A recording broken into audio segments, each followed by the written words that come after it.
and you've all been attacked by unseen assailants hurling stones presumably from slings, who are clearly situated on the rooftops. Can everybody see the rooftops? Yes. Yes. Okay. So those are like children. They're not even like teenagers. Those are like little kids. Yeah. I mean, they're tiny. They're can see barely come up to your hip, and the one in the back is probably closer to sort of just over knee height. You could definitely you could punt this guy quite a good distance if you had any rugby or football experience. Nice. And this one is she's small and lithe, and this one just is sad looking. Oh my goodness. And this it's a complete psycho. Well, now that I see him, I don't want to hurt them. Yeah, he's definitely an emo. He's the one that who's never had a child. What did you say, Joe? There's someone who's never had a child. Oh, right. Yeah. Oh my gosh. Whoa. Wait. Sorry. Ooh, crap. You see, somebody forgot to tell me to start recording. Press record. Well, at least... Thanks, Joe. You're so welcome. Well, now you don't have Joe saying that she wants to punt children because she has children on there. You realize that now that you said that after I pressed record, you basically... I didn't know you pressed record. I thought you were like messing with it. You've essentially defamed Joe. My bad, Joe. That's fine. Joe's like, I'm happy to go on record. I will gladly punt a child. It's an imaginary one. An imaginary child. Okay. Yeah. Good. Yes. How did we get into this situation? Somebody, please help me. Does anybody not have inspiration? I don't. Well, you're up. Okie dokie. So we were going shopping in the place, and I got pickpocketed, and Henriette got pickpocketed. I thought it was this old man who was blind and very obviously could not pickpocket me. But Henriette ended up seeing these little urchin children. Wow, I did not take any notes last session. Ooh. I know.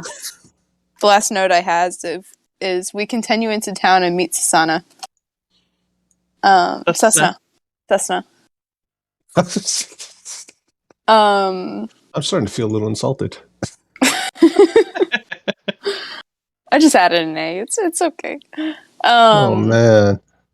It's only literally in the actual name of the chat that we're in on Discord. Yeah. Yeah. I even wrote it correctly. I just added an A in my mind. Fair enough.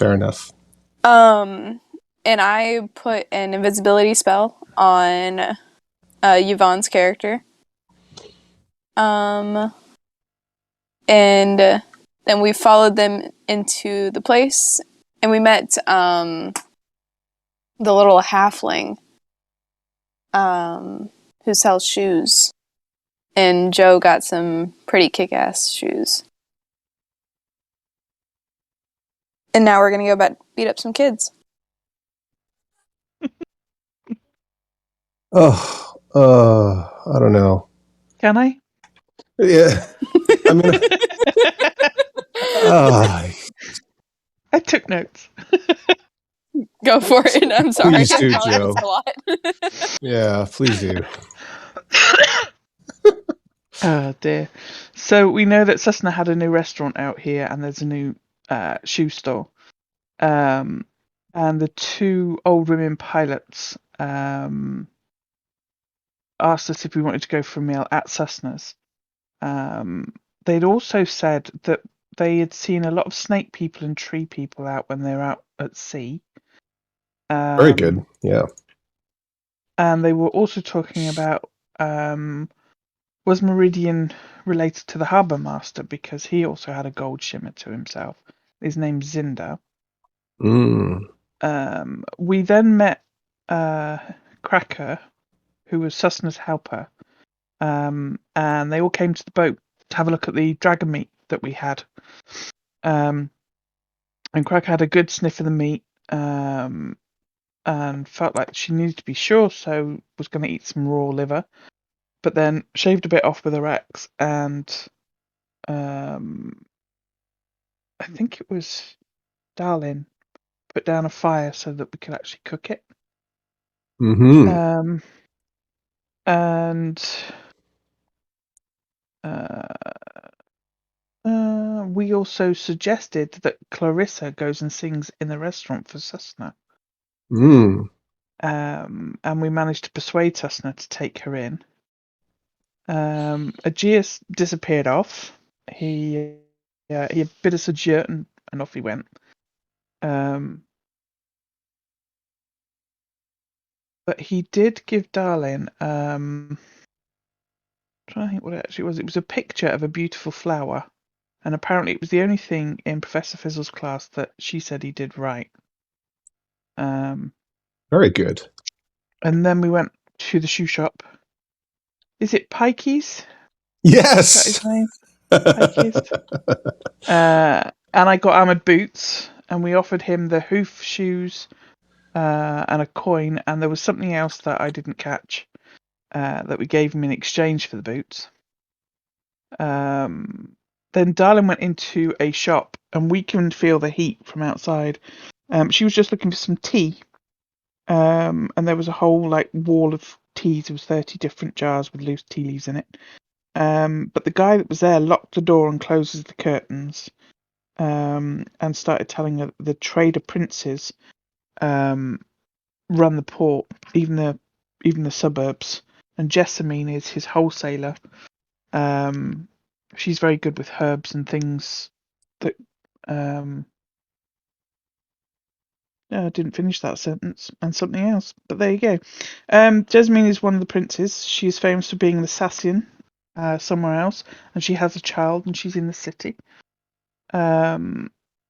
We found out that Darlin's pouch and Satina both lost some money. But if we go to the city and ask for Jessamine's foreman, if we do some work for them, we may get discounts on the herbs. But to be aware of Ivan Talro, as he's very tricky to deal with. And that's when we then saw the urchins and chased after them until they came to a dead end. There were a couple of doors either side and some windows and some clothesline. And everyone is surprised by the urchin. Darlin took some damage from a slingshot, and Kadsatina and Meridian also took some damage. And one urchin had said to us, "Give up, drop your gold, and we'll let you live." And that's where we were. One more thing. We have an ownership in Cessna's bar. Excellent. Oh, we do, yes. Yeah. Money. Yes, you all have an ownership. Although if you don't remember that you have an ownership, what's the rule? We do. Yeah. Yes, I'm just trying to remind those of us who are not as good at remembering things. You need to remind the DM that you remember. It's kind of like in real life. So, yes, you do have an ownership, and you are also invited to come back after Susna's had a chance to process some of the dragon organs and other sweet breads and offal meats that you brought, which are considered a delicacy generally, or at least Cessna thinks they can be turned into delicacy dishes. So there's a return visit at some point in the future, presumably. And Cracker, who decided to join up with Cessna, and who Cessna hired because she apparently had tons of experience, having worked at dozens and dozens and dozens of bars and restaurants in her very short lifespan, decided it wasn't really for her. So she took off, packed her rolling pin and her frying pan, and joined the party. How's Cracker feeling so far? Cracker's feeling much happier. It was a little intense being in that small building with Cessna all the time. Especially when Cessna's in his bugbear form. Yeah, gets a little hairy. It gets in the food and you're always picking it out before you give it to the customers. So this is much better. Yeah. Plus, like in the back, he's always yelling at people. Mm-hmm. People Not meaning unlike me. Well, I mean, presumably Cracker yells back. Well, yeah. I mean, that's the problem, right? It's not that it's just a one little way. dragon farts and bacon. That's all he's serving there, So it's nice you guys brought him some fresh meat. Well done. Yes, well done. Good contribution by everyone. Thank you very much for all of that.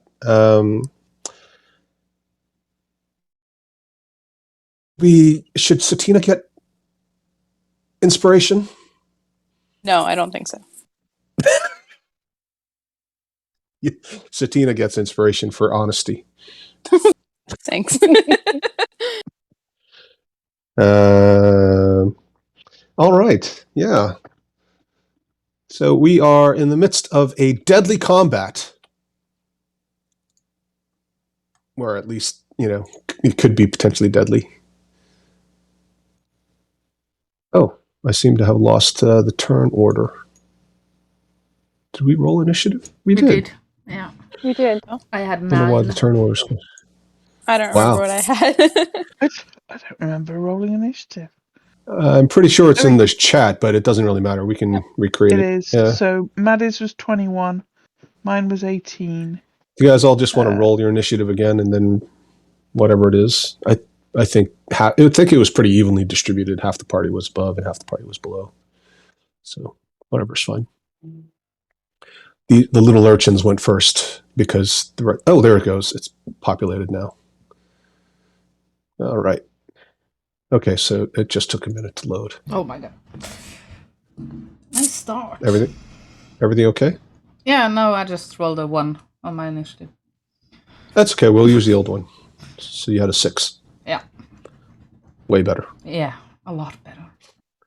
And Yvonne managed to get 10 both times. There you go. I know, it's kind of funny. That's I got 18 both times. That's unheard of for me. Wow, that is unusual. All right. Something weird's happening here. Meridian, of course, is out.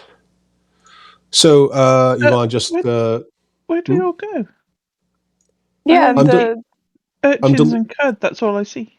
I'm deleting some of the old ones. Maybe I deleted the ones that you guys can see. Oh, you know what? It could be that... Can you not see them? No. Only the urchins and cud. Oh, I'm sorry. Okay. Do you want us to roll again? Yeah, why don't you guys roll again? I'll delete all... Hang on. Let me delete all the old ones so we know which ones are there. Okay. Oh, can I keep that one? Oh, that's better. How am I doing this? 18 I don't know. again. Wow. That's great. You need to All save the right. good rolls. Not use them now. Yeah. I guess your death saving throws won't be very good at later on. I mean, it's a bunch of kids, right? What could possibly go wrong? Everything. Nothing is ever what it seems. Well, that's not true. I sometimes do let you actually have what you think you're going to have, because otherwise the surprises aren't surprising. If you always know it's going to be a twist, then it's not really surprising, is it? Well, that's very true. Yes. Henrietta, would you like to roll for Faxi? Yes, that I can do. All right. Or, I forget that he has his own initiative. Do you want me to... I'm going... That's okay. Whatever you want. You do what you prefer. I'm going to change Cracker to 19 so we know who goes first. All right. Okay, so technically it should be Cud, since the urchins have gone. And before we start on the full-on combat, is there anything anybody else needs to discuss administratively or? Okay, good. Works for me. Okay, so Cud is up. Cud is going to stand there unless somebody yells at him to do something. Does anybody want to yell at Cud? Yeah, Cud, go get those kids. You could pick them all up in 2 hands.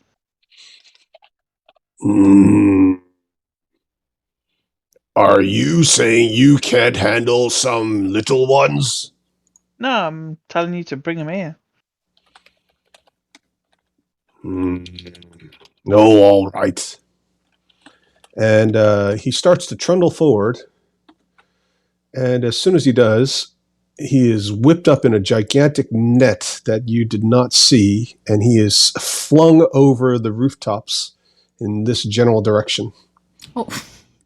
And all you hear is, "Oh!"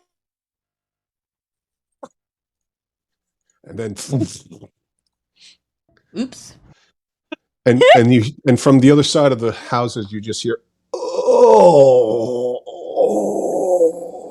Minotaur down!" Oh, I'm glad that wasn't me.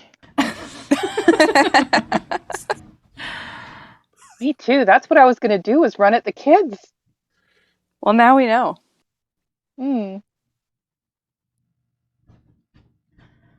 right, Alrighty. Dallin, it is your turn. Okay. So we are keeping the new initiatives. Yeah, we're just going to keep this Okay. initiative.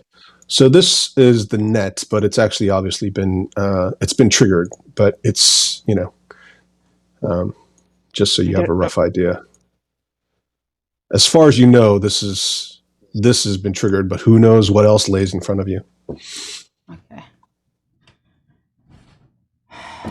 And the children in front of you that you can see are standing there pointing and laughing.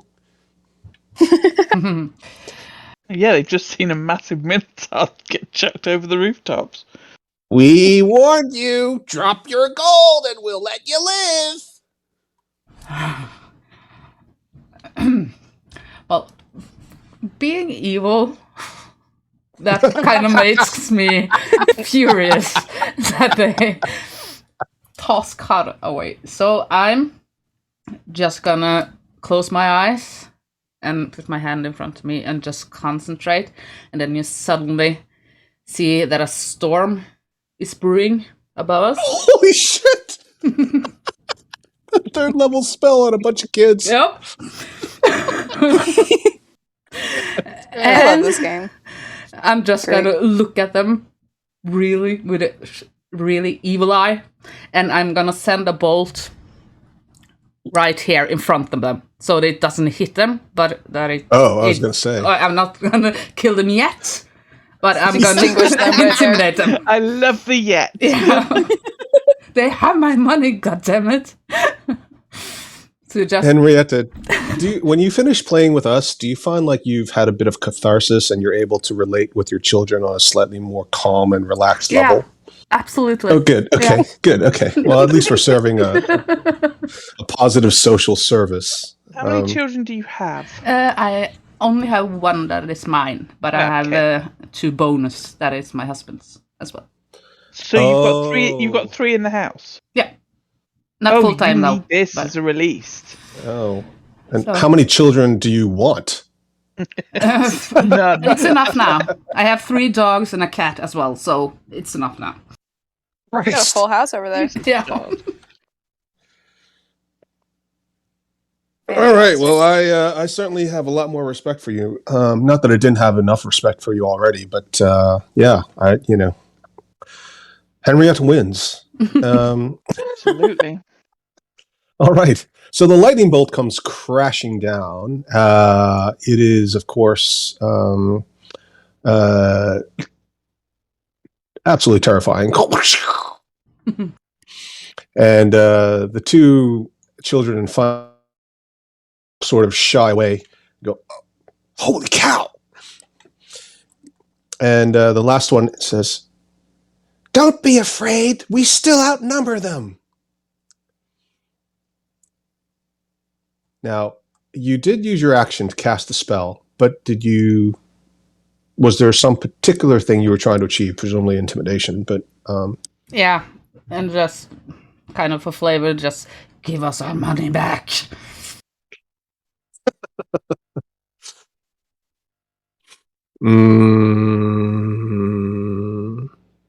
Yeah, okay, since you took an action, since there are three, Henrietta, would you like to roll for this fellow in the back? And then Yvonne and Maddie, you can roll for the two up front. Just give me a d20 roll. Oh, 8. Okay.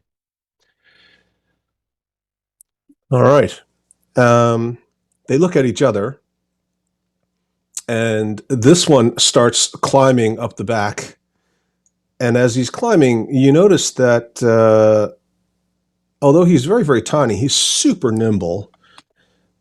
And you spot that he's got very little feet. Mm-hmm.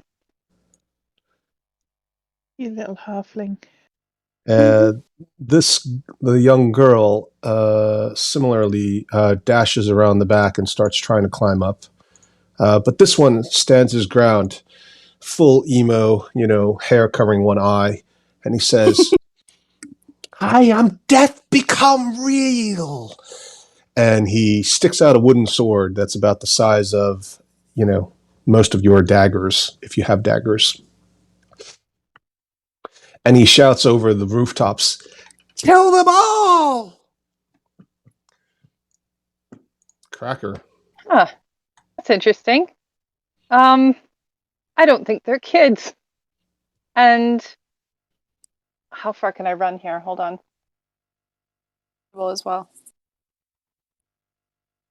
BT dubs. Of course, you can take the dash action if you want. Okay. So I'm going to take the dash action. Can I dash and run into him? Like try and knock him over? So, in a casual game, yes, you could. Probably, I'd let you. But the reality is, in this game, it's an action to charge somebody, and there's a special feat as well for things like that. Right. So it is an attack action if you're going to do that. Well, hang on. So just to clarify, how far can I run if I'm dashing? So you double your movement. So I think your movement is 30 feet. 560. So I can only go to about here. Just measure it out with the ruler. Do you know how to use the ruler? Yep. There you go. That's good. So it's not far enough. Yeah. Funny how that worked out. Well,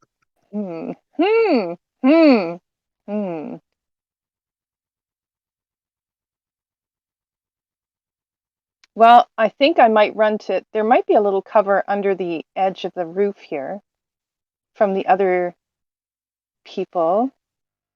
From the other people on the roof. I wonder if I can go to here. Mm-hmm. So there's a little bit of a lip. Yeah. So there's a little bit of a lip, but it's not much. It's not like it's a large overhang. It's really more just sort of, the roof just kind of comes out a little bit and then just drops off into maybe it's inches, not feet. Put it that way. Okay. Well, I go to here, and that's my. Oh, I'm underneath.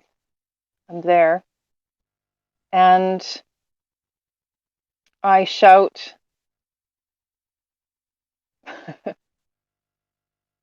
Now that we know you're not children, we're going to come for you. So I'm just trying to intimidate.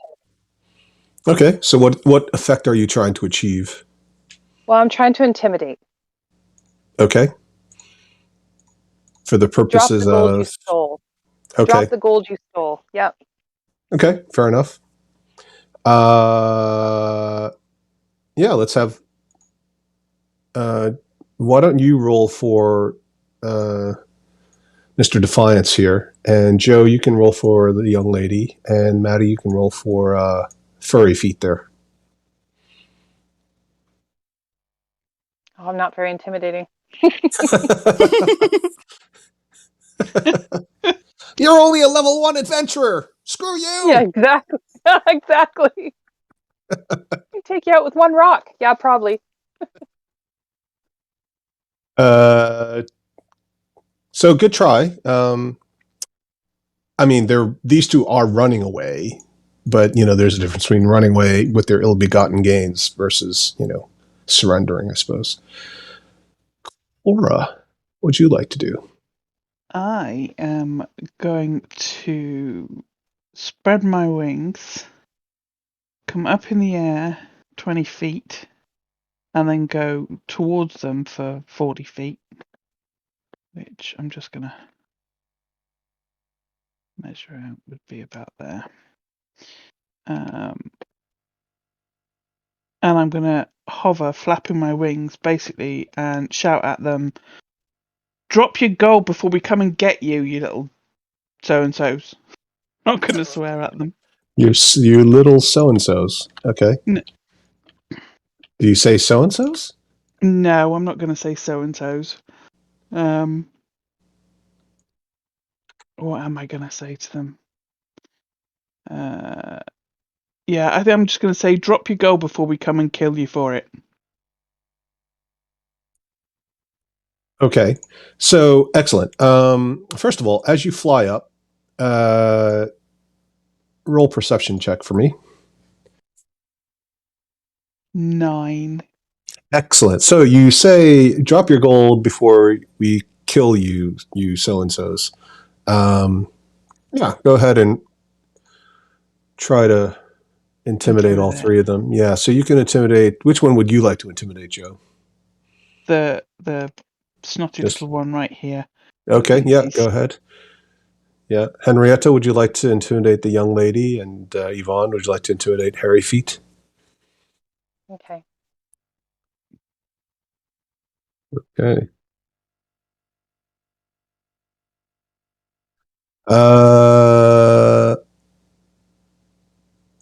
So Henrietta,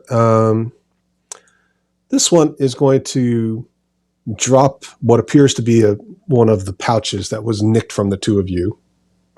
Coins spill everywhere. Was there anything special about either of your pouches that would make it obvious that it stands out, or were they just sort of simple leather pouches? Mine was just simple. I don't know about Mine was probably tied with a cord. But it wasn't like a super fancy special Mm-mm. Okay. So I don't think you would be able to tell from this vantage point whose that was. Okay. Yeah. Good turn. Was there anything else, Joe? Bonus action maybe, or that was your bonus action, wasn't it? No, that's my action. And my actually, I can't go that far. Is spreading your rings a bonus action, or is that? No, it's an action. Oh. So I can only go to about here. So then you wouldn't be able to. Yeah. Okay. Well, you wouldn't really be able to give them an order, but yeah. Okay. Fine. I'll let you do it. Okay. So you got there. That's fine. So I'm 20 feet in the air and went 10 feet.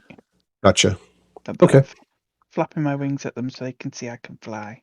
That's how I was trying to intimidate them. Gotcha. Okay. Satina. Yes. I'm trying to find a way to where I won't hurt them. Fireball would get everything in here. It would. No, I know.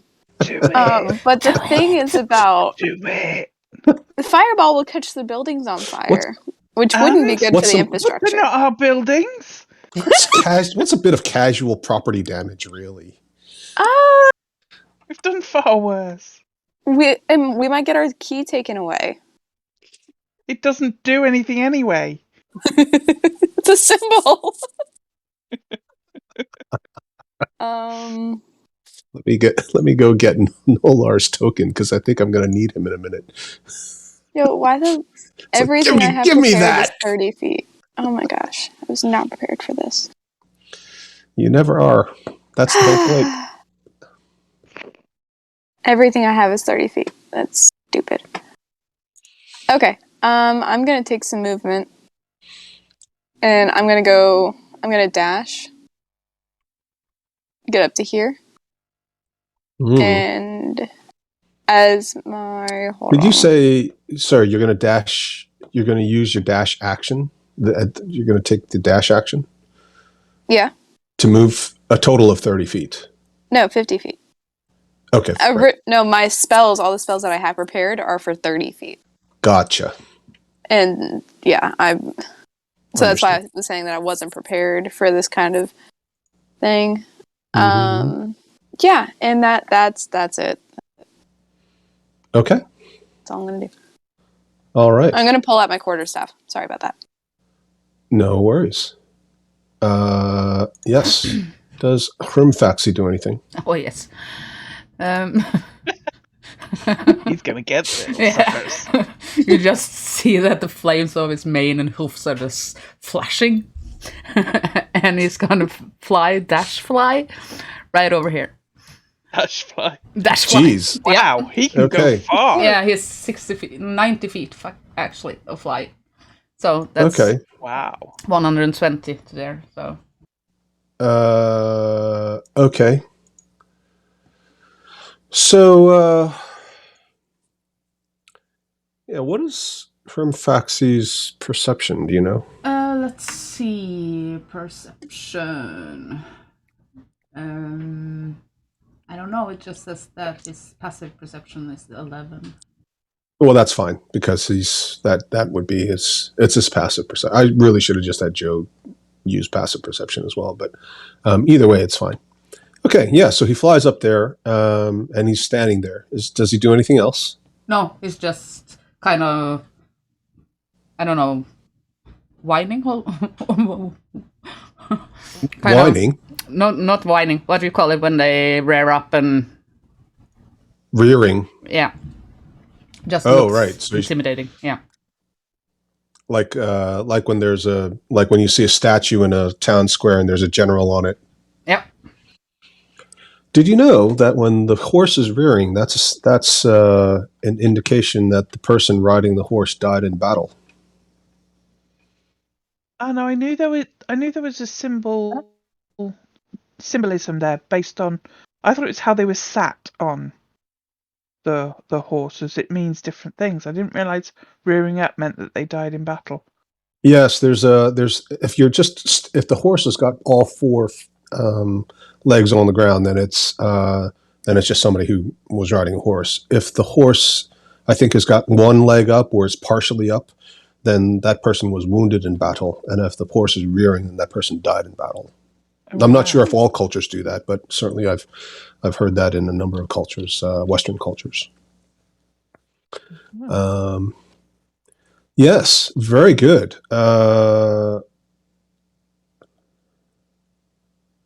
Okay.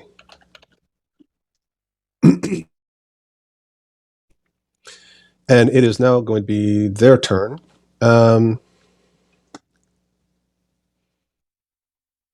Wow, this is interesting.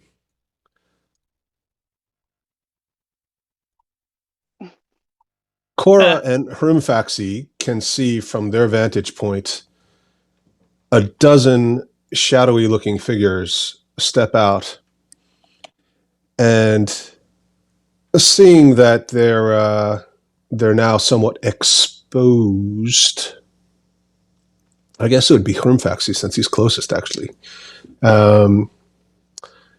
They're all going to attack Hrimfaxi. They drop these little slings that they had, and they all pull out what appear to be bows. So let's have let's have all four of you roll 3 times each. And what is Hrimfaxi's armor class again? And what was his current hit points? Was he wounded from his previous encounter? Let's see. I have it written down. His armor class is 13. And he was hit for 10 in the last one. Right. Yeah. That's what I had as well. Yep. Okay. So let's see what happens. 3 from me too. Okay. Yes, 3 for all of you. 1, 2, 3, 4, 5, 6, 7.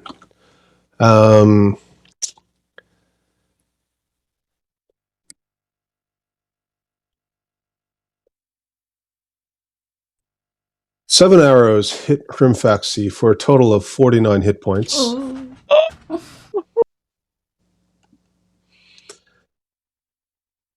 Which I believe actually is going to leave Hrimfaxi very, very badly bloodied. Yes.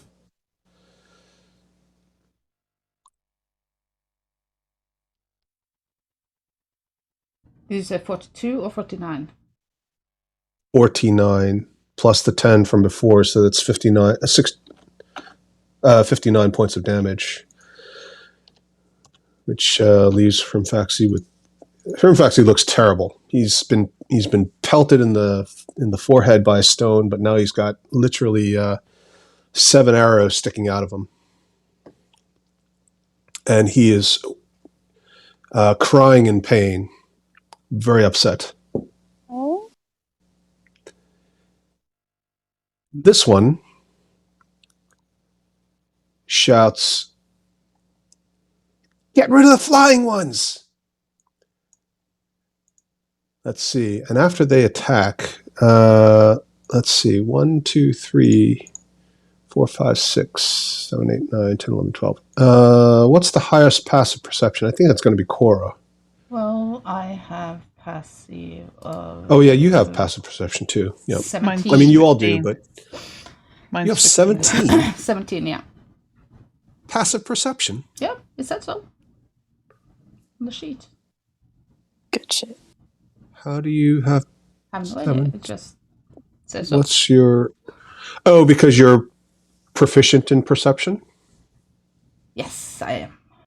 Okay. All right. Yeah, that makes sense. Okay. All right. So let's have all 4 of you roll 3d20s again. Oh, but sorry, Dallin isn't down there, so Dallin can't really see. No, I'm on the ground. Yeah, so it's only Cora and Hrimfaxi that can see. Oh man.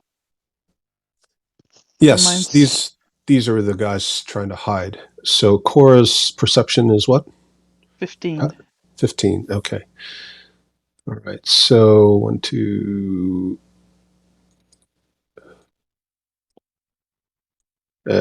3, 4, and some of them disappear again, hiding behind things like chimneys and ducking down. The rest of them are still visible.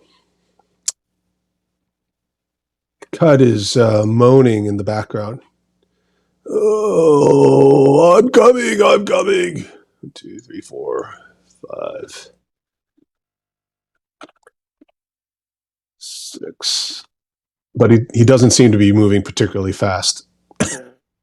I'll be there when I get there. Anybody who knows Cud senses that perhaps he's slightly dragging his feet, his hooves, because he can definitely move faster than that. Okay, Dallin. Mm-hmm. Do I see any of the other ones on the roof? The ones So that shot- Dallin wouldn't be able to see them from her advantage. They're basically all on the other side Okay. of the roof.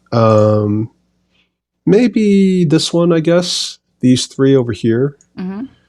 Maybe. They've kind of disappeared over the lip of the roof. From this position, Hrimfaxi can see over the edge of the roof on everything, and so can Cora from her height. Okay. But the rest of you who are underneath on the ground level wouldn't be able to see up there. Okay, but I could see that there came some arrows from... Oh, everybody saw the arrows. Yeah, from this point. I mean, Hrimfaxi is literally screaming, so she, yeah. Yeah. Okay. No mercy. They hurt my horse. So, Damn right. yeah. I'm gonna use... I'm gonna put up all the guns, and I'm gonna use my tidal wave. And I like that's this. 30 feet, so I'm gonna start it over here, and it goes 30 feet backwards. So 30 feet backwards. I don't care anymore. God damn it. And hope that I get the ones on the roof. It's a 120 foot range, so it doesn't say that I have to. No, it crashes down on an area. So let's hope the roofs are sturdy. This is an interesting. Let me double check something.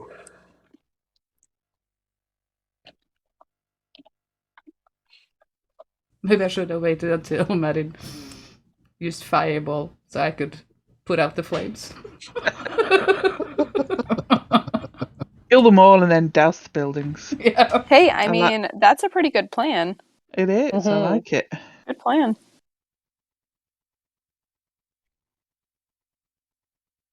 Or do I have to conjure it on Well, the I ground? just want to double check if. I guess it can be. I mean, you need to be able to see where you're.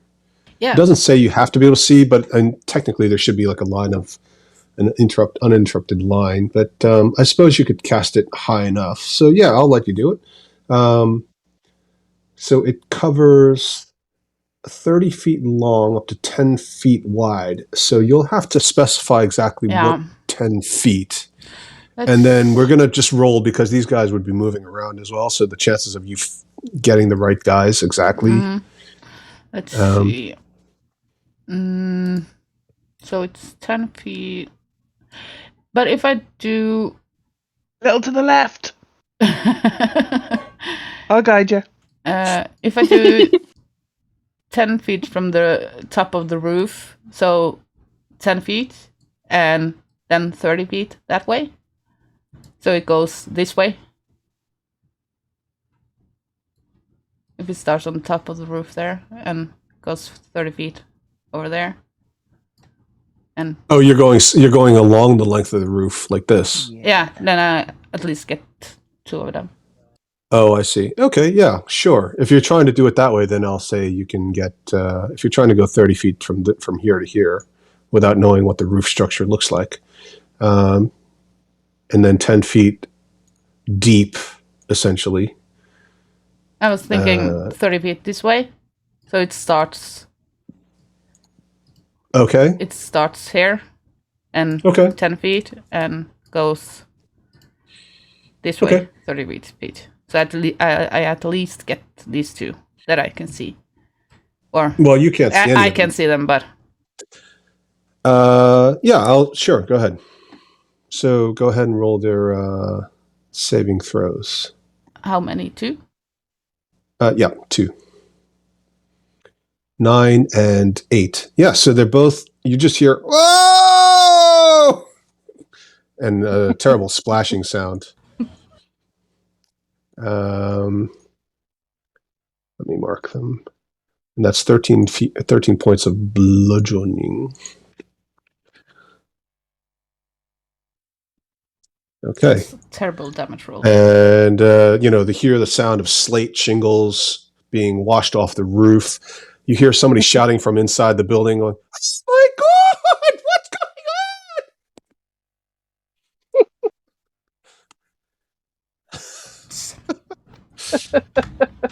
going on? Water is spilling out the windows, and then suddenly it all disappears. Yeah. Like the water doesn't remain. It just sort of. Let's see. Then it just vanishes. Let's see. 30 feet there. It's 75. That's 60 feet. I'm gonna move a little bit closer to. Let's see. Is it Q? Over here. 30 feet. Okay.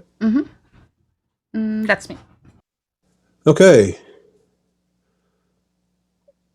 Cracker. Okay, so I'm going to grab my javelin. I don't want to get too close to this kid. And I'm going to throw it at this kid.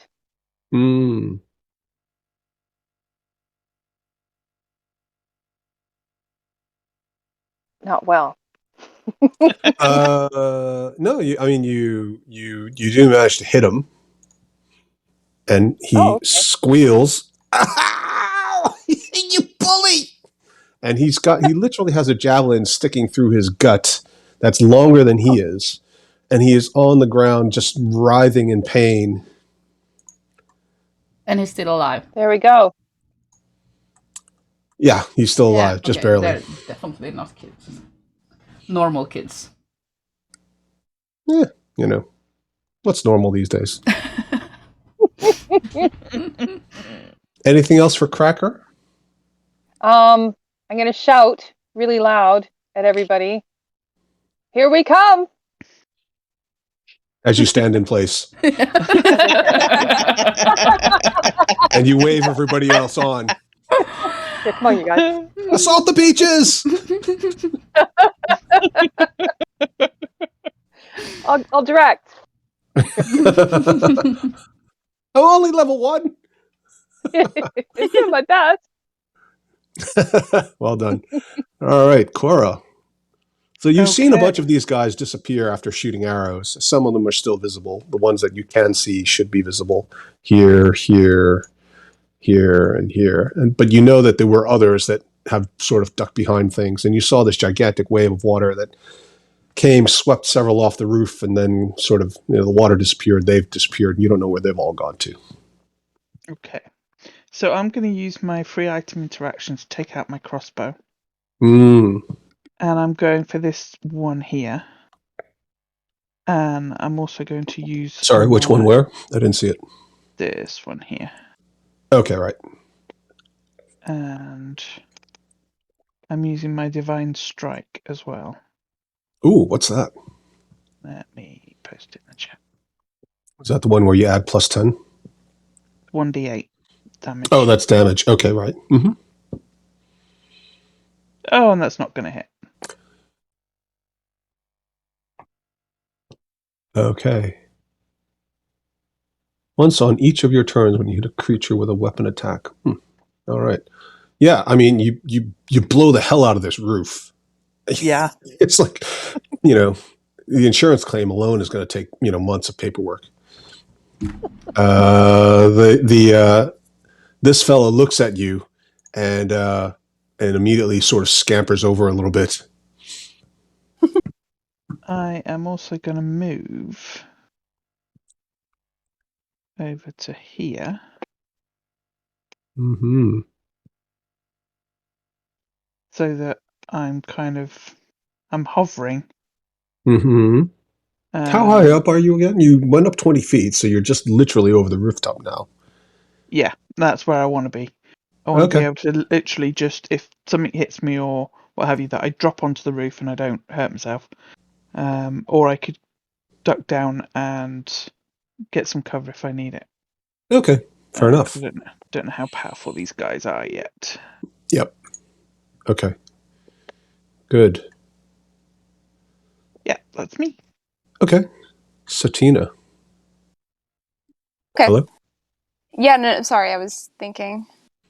Sounds painful. It is. It is. So, just a question before Maddie starts. Does she know about Rimfax's abilities after traveling? That's who? Satina, after traveling with him for a while. probably caught on to a couple of things. If this is like an attempt to metagame, I'd say no. Okay. But whatever Maddie can remember through her character Satina that she's seen Hermfaxi do, for sure, yeah. So Satina would have seen that he can fly, his hooves burn things. He poops when he's displeased. He poops when he's displeased. Yeah, and he's just a big fiery thing. I think that's what I can think of. Mm-hmm. Is that what you were going for? No, just Okay, Continue. just want to make sure. Sorry. No. You guys can always discuss this stuff out of, I know. like when you're resting and just say, hey, by the way, next time we get into a major combat, let's do this. Mhm. That's Yeah. definitely cool because that's a real life thing, right? You talk about strategy around the campfire probably. Right. But right now you kind of have your hands full. A little bit. So I'm going to cast.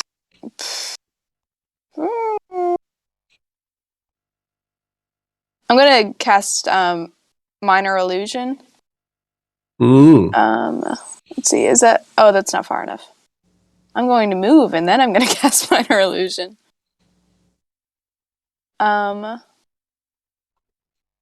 So I'm gonna come over here, and then I'm gonna minor illusion that the wall is like falling right here. Okay. So as you move through the area, Fuck. That's fair. roll a dex save. Okie dokie. Dexterity. That's an 8. Yeet! Holy cow! Ah! Alrighty. Does Satina say anything when she's hoisted into the air and summarily disposed of over the rooftop?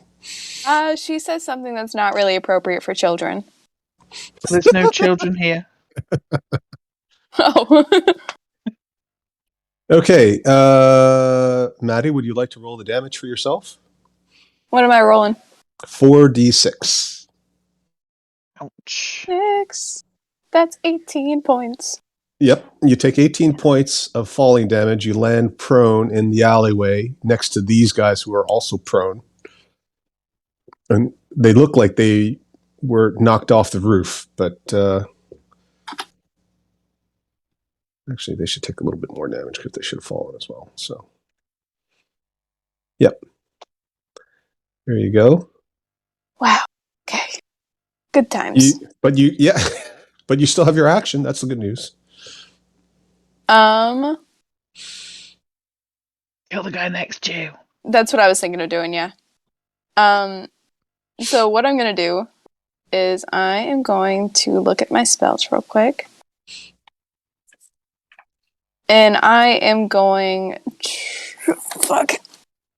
And as you look down the hallway, you see a little window with what appears to be an older gentleman sitting at a table, sipping a cup of tea, staring out the window at all of you. Okay. Random. Ow. I'm going to cast Tasha's Hideous Laughter. On this guy because he's not directly in front of me. Okay. This one That back way. here. Yeah. Okay. It's an 11. Is that? No, you've got it as a wisdom save and an attack. I think it is a wisdom save.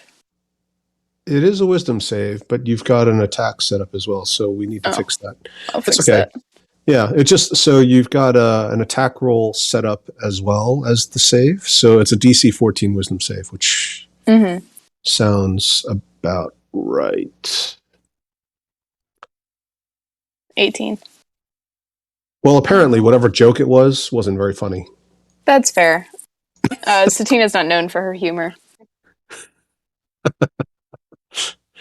I mean, he laughs that you got yeeted over the house, but it's not enough. It's not enough to fall down. He's already down on the ground. Does Satina want to do anything else? She can stand up, I suppose. Yeah, I'm going to stand up for half my movement. All right. Okay. Cool. And that's it. All right. Shrimpfaxi. Yep. Since he looks so hurt, he's gonna retreat. He's gonna fly back here. But as he's flying, can he see anyone back here? Or on the roofs in the back? Like here. He's gonna settle down where he's kind of behind cover, but if he sees anyone else as he's flying. Mm-hmm. Well, I mean, you can take an action to do a perception check. Okay. But he can't see anything with his passive perception as he's flying. Yeah, so if these guys are hiding, right? It depends on, if there's somebody over there, it'll depend on what their stealth check was. Okay, yeah. But he's gonna go behind there, so he's... Okay. So he's flying back and then landing, is what you're saying? Yeah. Or hovering. Okay, so he's... a little bit above the ground, 5 feet or something. So he's hovering above the ground, but completely covered by the house. Yeah. Okay. All right, fair enough. He thinks he's covered, at least. Okay, fair enough. Yeah. So the urchins get to go. This one will...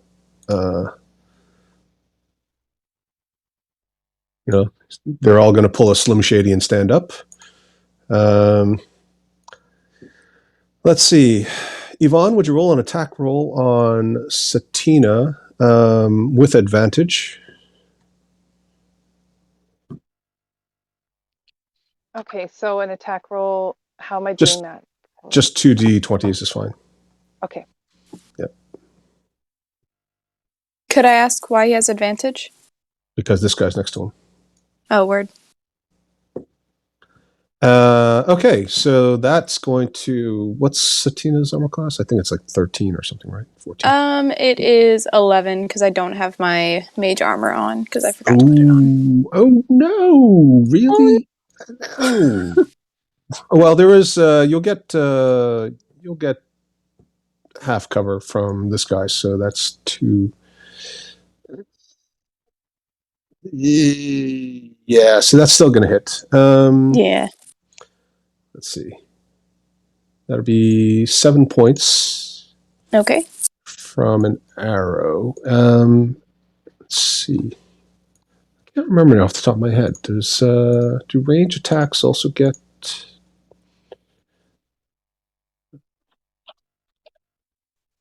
Yeah, they do, right? Yep. Yep. So that'll be 11 points of damage. Okay.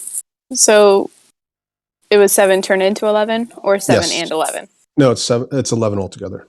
Okay, cool. Mm-hmm. Okay, and then this one's going to attack you by drawing a longsword. Henrietta, do you want to roll that attack? Straight up single attack would be fine. Okay, that is going to hit as well, and that'll be 11 points. I am down. Oh, I don't know. All right. Yeah, you guys don't know. I'm just out here. Cora might. Do you? I know. If you do a really good, well, I don't know. Can Cora see through all of that? I don't even know that she's got line of sight. You're on top of a roof. Yeah, but don't forget, I'm slightly above the roof. Yeah, don't forget, you've got to look through the corner as well. She's in an alley, basically. 5-foot wide alley.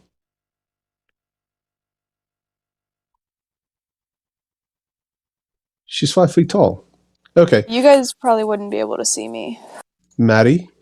Yeah. If Satina goes down, how would she scream?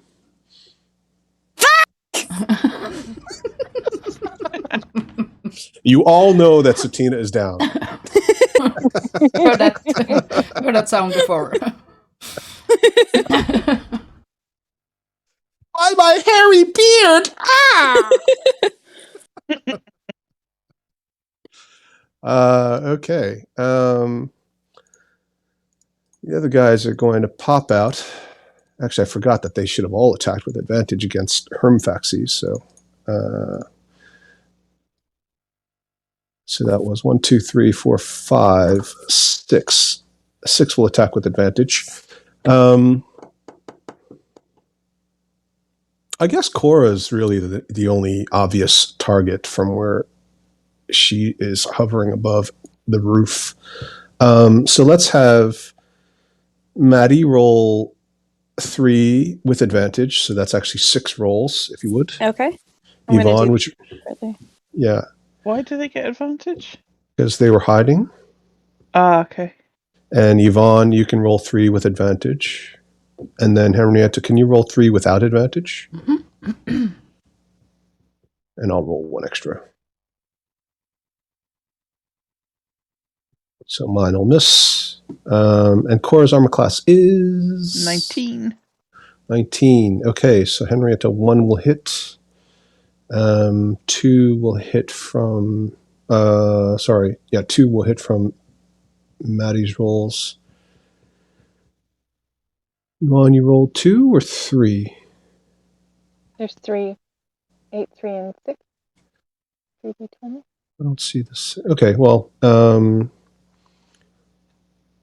I see 8, 3, and 6. Okay, right. Oh, so all of those will miss. Okay, so it looks like 3 will hit altogether. Did I count that right? Anybody disagree? They've got a bit of a bonus, So obviously. you got the 14, 15, and 17, yeah? Yeah, that's right. Yeah. Okay. So that'll be 21 points. As 3 arrows pepper Cora while she's flying. This one will try to hide from Cora.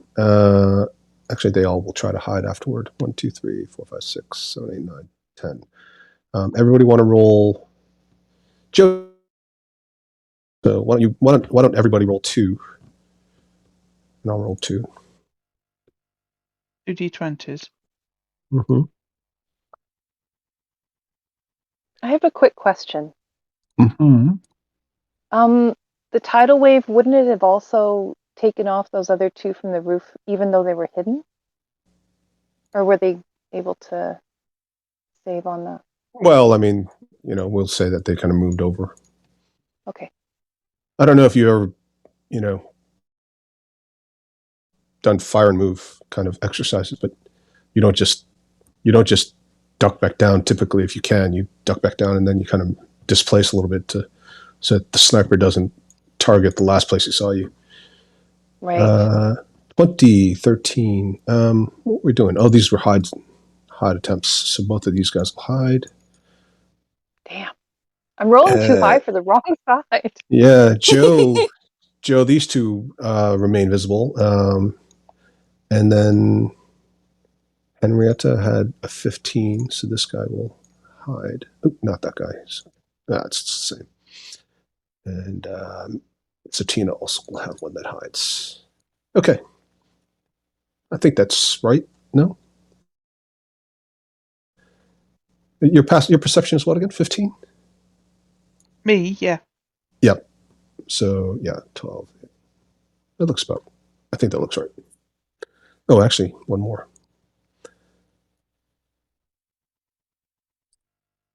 Okay. And then this one, he looks at Cracker and he says, I always wanted to taste a sausage. And he expires. Oh no. This one continues climbing up over the roof and disappears over the edge. And this one says, keep shooting! They're almost dead! God.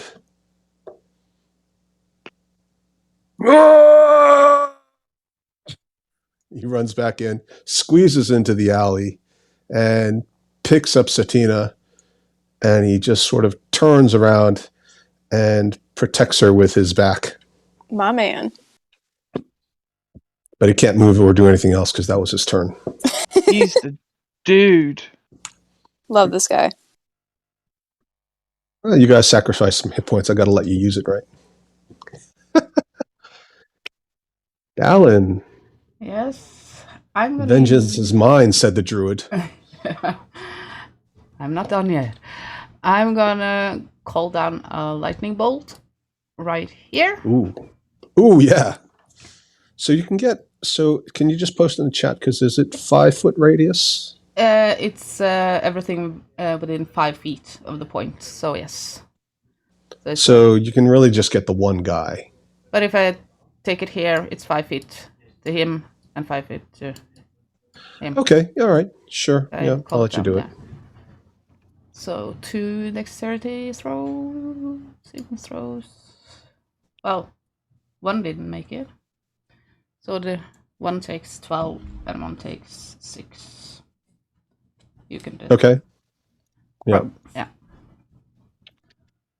Nice. And as a bonus action, Mm-hmm. I'm gonna use. Let's see if I'm in range for. Oh, I should have done sneak attack on Cora for all those other ones. Sorry, Joe. You got another 3 of them hit you, didn't they? So you'll take another 12 points actually. Other what? Sorry. Sorry, they all attacked the ones. I think of the ones that hit you, I think 2 of them attacked successfully. So that would be with from hiding. So that actually would be an extra 8 points of sneak attack damage. 8. Okay. Yeah, sorry, Henrietta. 5 more hit points for Runfaxi. I can see Satina, so. Okay, right. He whinnies in appreciation, and he flicks his fiery mane in your general direction, which you take as a sign that he's happy. Good. Happier. But he remembers that you sent him into the fray in the first place. Yeah. But he also takes an action to burn all the arrows off of him. All right, Cracker.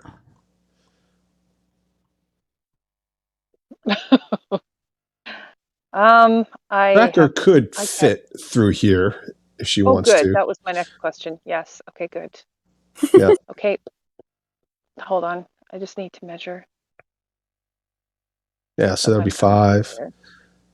Well, just measure it from here because you need to go around the hard corner. So. Yeah. Okay. So 45. So I'm going to come in here and assist with protecting. So you're going 50 feet? 40 feet? I'm going 50 feet. Okay, so that'll get you there. I don't want to share a square, though. You can't. Can I? No, I can't. Then I'll just be here. I'll just be right beside. You can't. I don't think you can get quite that far. That's 5 to turn around, and then 50 feet will get you there. Okay. Or you could be here if you want to. You can be there or there. Okay, I'll just stay there. Okay. Cora. Okay, I'm going to go for this guy here, and I'm going to toll the dead on him.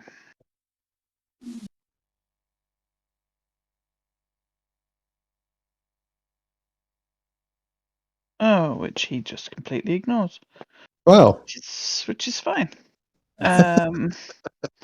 But then I'm also going to use one of my spells to do healing word. Mm-hmm. Just healing word. All right. Now you can't see a whole lot of people here. You could see Satina though. So I'm just checking out which level I want to do it at. Okay. So I'm going to do it at level 2. Wow. All right.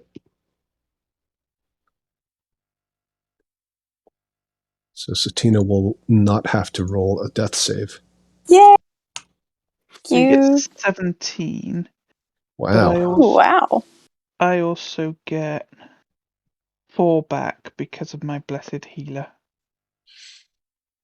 Healing spells heal me 2 plus the spell's level, which was 2. I get 4. Terrific. Well done. Thank you very much. You're very welcome. And is there something else you're doing? Yeah, I need to move. Just 1 second. Questions to where? Yeah, I'm gonna come over here so that I can duck down and get a little bit of cover from this. Here. Okay. So you want to be hidden by the roof? Yeah, so I'm gonna be kind of stood and crouched down. Okay. So do you want to be like completely covered? Do you want full cover? You Do I can get have full cover You if I'm can. crouched? Yeah, you can. But the only difference is, of course, you can't see anything either. If I'm stood up there, can I see what's You can going on? choose. You can choose between. You can choose whatever you want because it is an angle, and you've got enough movement, so you can choose between whether or not you want to be standing, crouched, or whatever else, and you can have either half, three quarters, or full cover. Anything. Okay. If you have full cover, obviously you can't see anything. Three quarters cover will affect your ability to see basically anything other than on the roof. So you wouldn't be able to see what's going on in the alleyway. So if I wanted to see what was going on in the alleyway, would I need to be more here and stood up? You'd basically need to be standing on top of the actual the Okay. angle of it, or maybe just behind it, which would give you no cover from anybody on the roof, but you'd get half cover from the guys down here. Okay. Then that's what I'll do. Okay. All right. Fair enough. And that is my turn. So you cast a bonus action spell. You moved. Did you take an action? Yeah, I tried to Oh yeah, right. Toll the Dead this dude. Yeah. Okay, And it cool. didn't work. Satina, on your back again. It's like Yeah. rush week every time with you. What is the possibility of Cud throwing me onto the roof? I mean, he's strong enough. He's tall enough. Would it have to be on his turn, or could I use my turn to get him to do that? If you want to use your turn, you'd have to climb on him. Which And is good. if I climb on him, then I can get onto the roof? Yeah. Okay. Would that be an action or movement?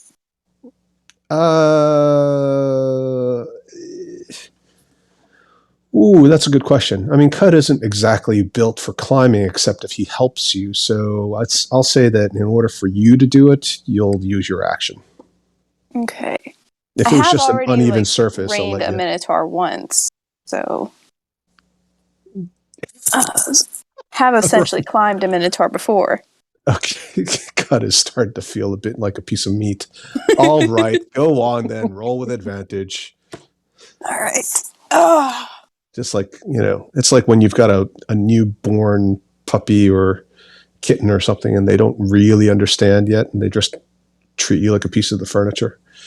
What am I rolling? Am I rolling like athletics or acrobatics or athletics?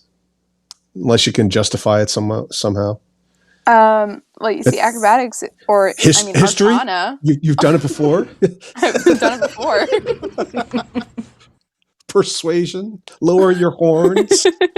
Rapunzel. I mean, it would be pretty acrobatic to climb up a Minotaur onto a roof. It's athletics. Fuck. Okay, that's fine. It's a 6. Bless it. You manage to climb up halfway, but then your beard gets caught on his horns, and now you're dangling from Cud's left horn by your beard. Oh, okay. And you're just literally dangling there, and you're looking at his left eye, and he's just staring at you from his left eye, like, is this what you intended? No, it is not. I had such a plan, but now I can't. I can't do it. Oh, fine. That's fine.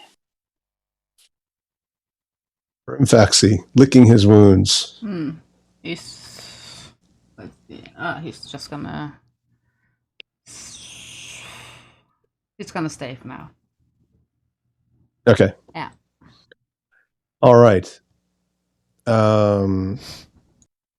This one jumps down.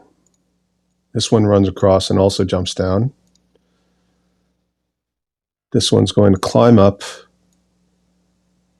run across and jump down.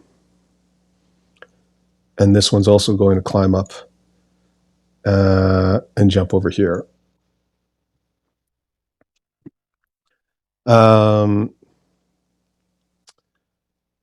Joe, Henrietta, and Yvonne, would you each roll a D20, just a single D20?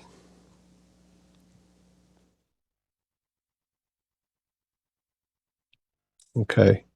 And I'm going to roll. Actually, sorry, one of you should be rolling with advantage. I'll roll with advantage. Okay. So you are so Satina is grappled. Sick. Oop, sorry. And as she is grappled, disappeared. sorry, Yeah, I didn't mean I'm to do going. that. As she is grappled,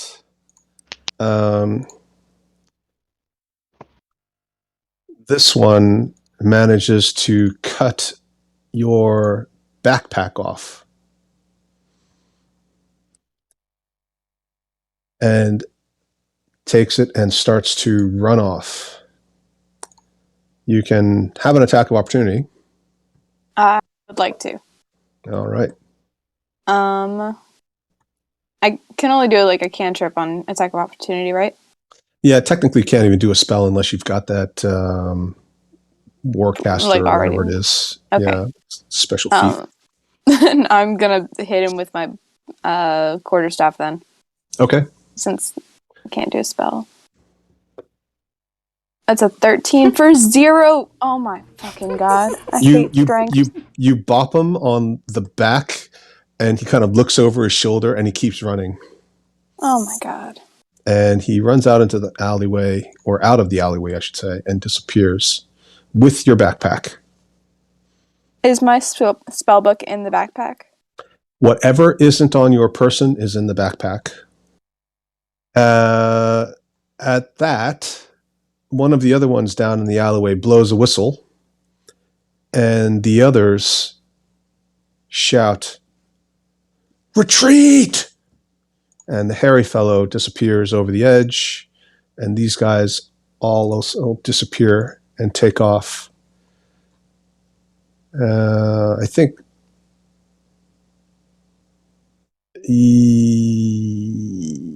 yeah, they're all going to take off. Actually, some of them will shoot Cora just for good measure. Thanks. Let's have 1, 2, 3, 4. Anybody who's hidden will attack with advantage. 1, 2, 3, 4. So why don't each of you, Joe, you can roll against yourself. Attack with advantage against Cora from the roof before they all take off. 13, 15, 18. So it looks like 2 with advantage. Henrietta? That's okay. Yeah. Yvonne, do you want to roll again just in case there's a crit? Maddie. You can roll twice as well? Yeah, for sure. Thank you. Okay. So it looks like 1, 2, 1, 2, 3 will hit for I think it's that's a lot. 33 points. I'm down. Oh, Okay. man. Cora's down. She slumps down. You can just sort of see her figure lay down, and then you just hear this shh, and she slides down the roof a bit. This one will also take off, as will this one, but it won't get very far.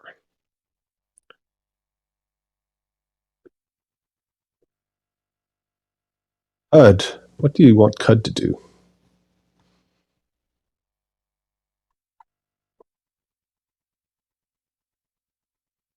Maddie, Am I why still don't you? hanging on him? Yeah, you're still hanging on him. I want him to take me off of him. Okay. Free Adam interaction. Draw Maddie and then place her gently on Satina, and then place her gently and then start pursuing. Yes. Presumably. Yeah. He actually does have a charge. Who was asking about the charge? Was Me. that Yvonne? Yeah. Mhm. Why don't you roll a d20? And you can do it with advantage, actually, because he'll go reckless.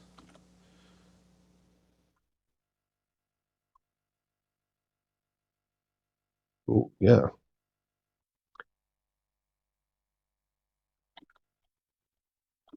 And he will gore this one in the back, lifting his body up and tossing it over his head like an angry bull, land at Satina's feet.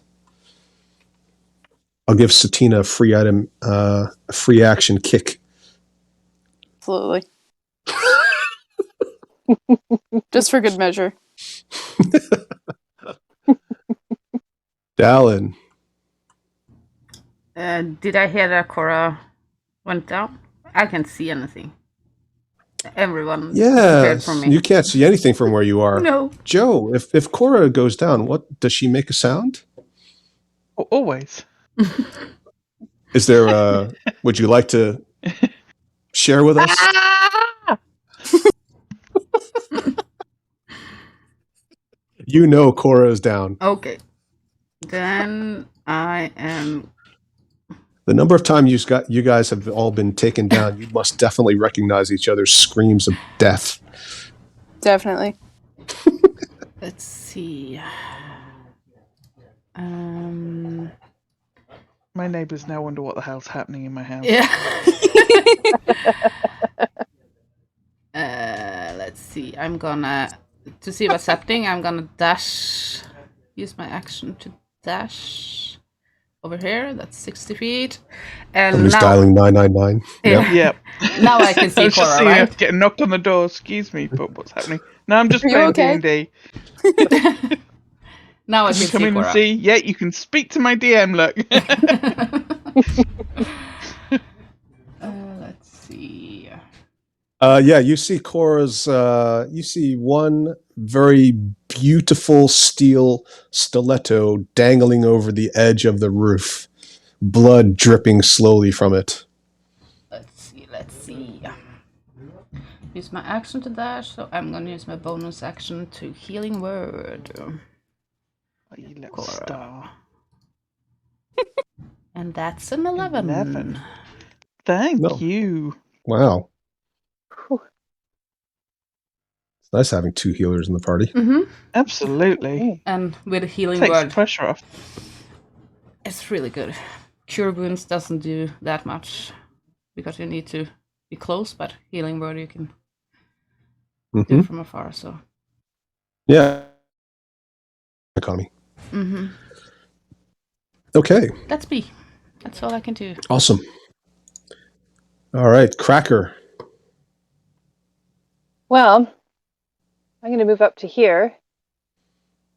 And I'm going to take a swing with my great axe Mm-hmm. at this guy right here, obviously.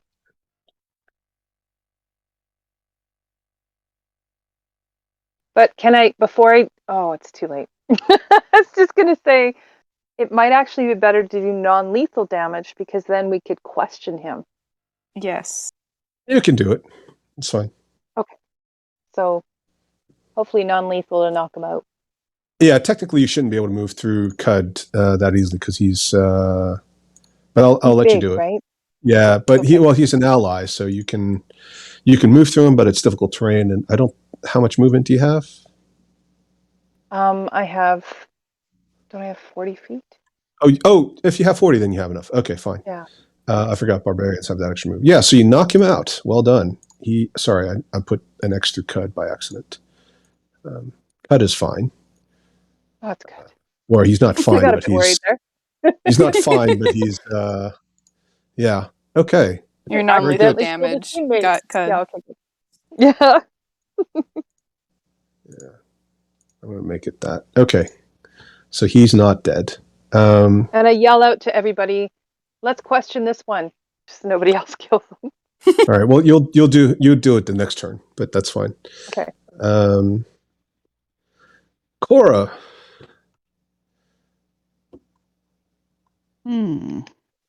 Saturday night in Birmingham. Huh? It was my first time visiting Birmingham, and I saw these three women wearing skirts that were probably more the size of belts, and two of them were sitting on the curb at 3 a.m. Neither of them had any shoes on, and the third one was actually laying on the curb. Jeez. What a night. Apparently, that's normal. Somebody had fun. And it was a Saturday night, but it was February, so it must have been freezing. Okay. I'm going to come up here. And I'm going to look at my party. Mm-hmm. And I want to know how Blooded, Cud, Satina, and Hrimfaxi look.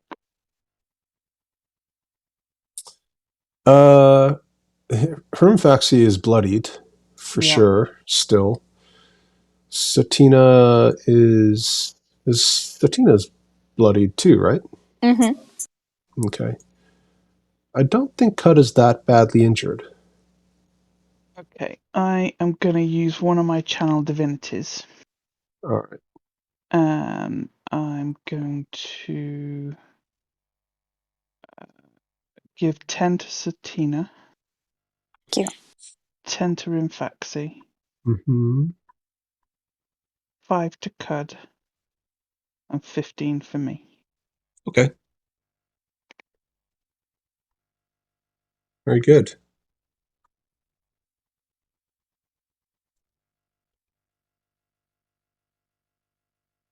Anything else for Cora?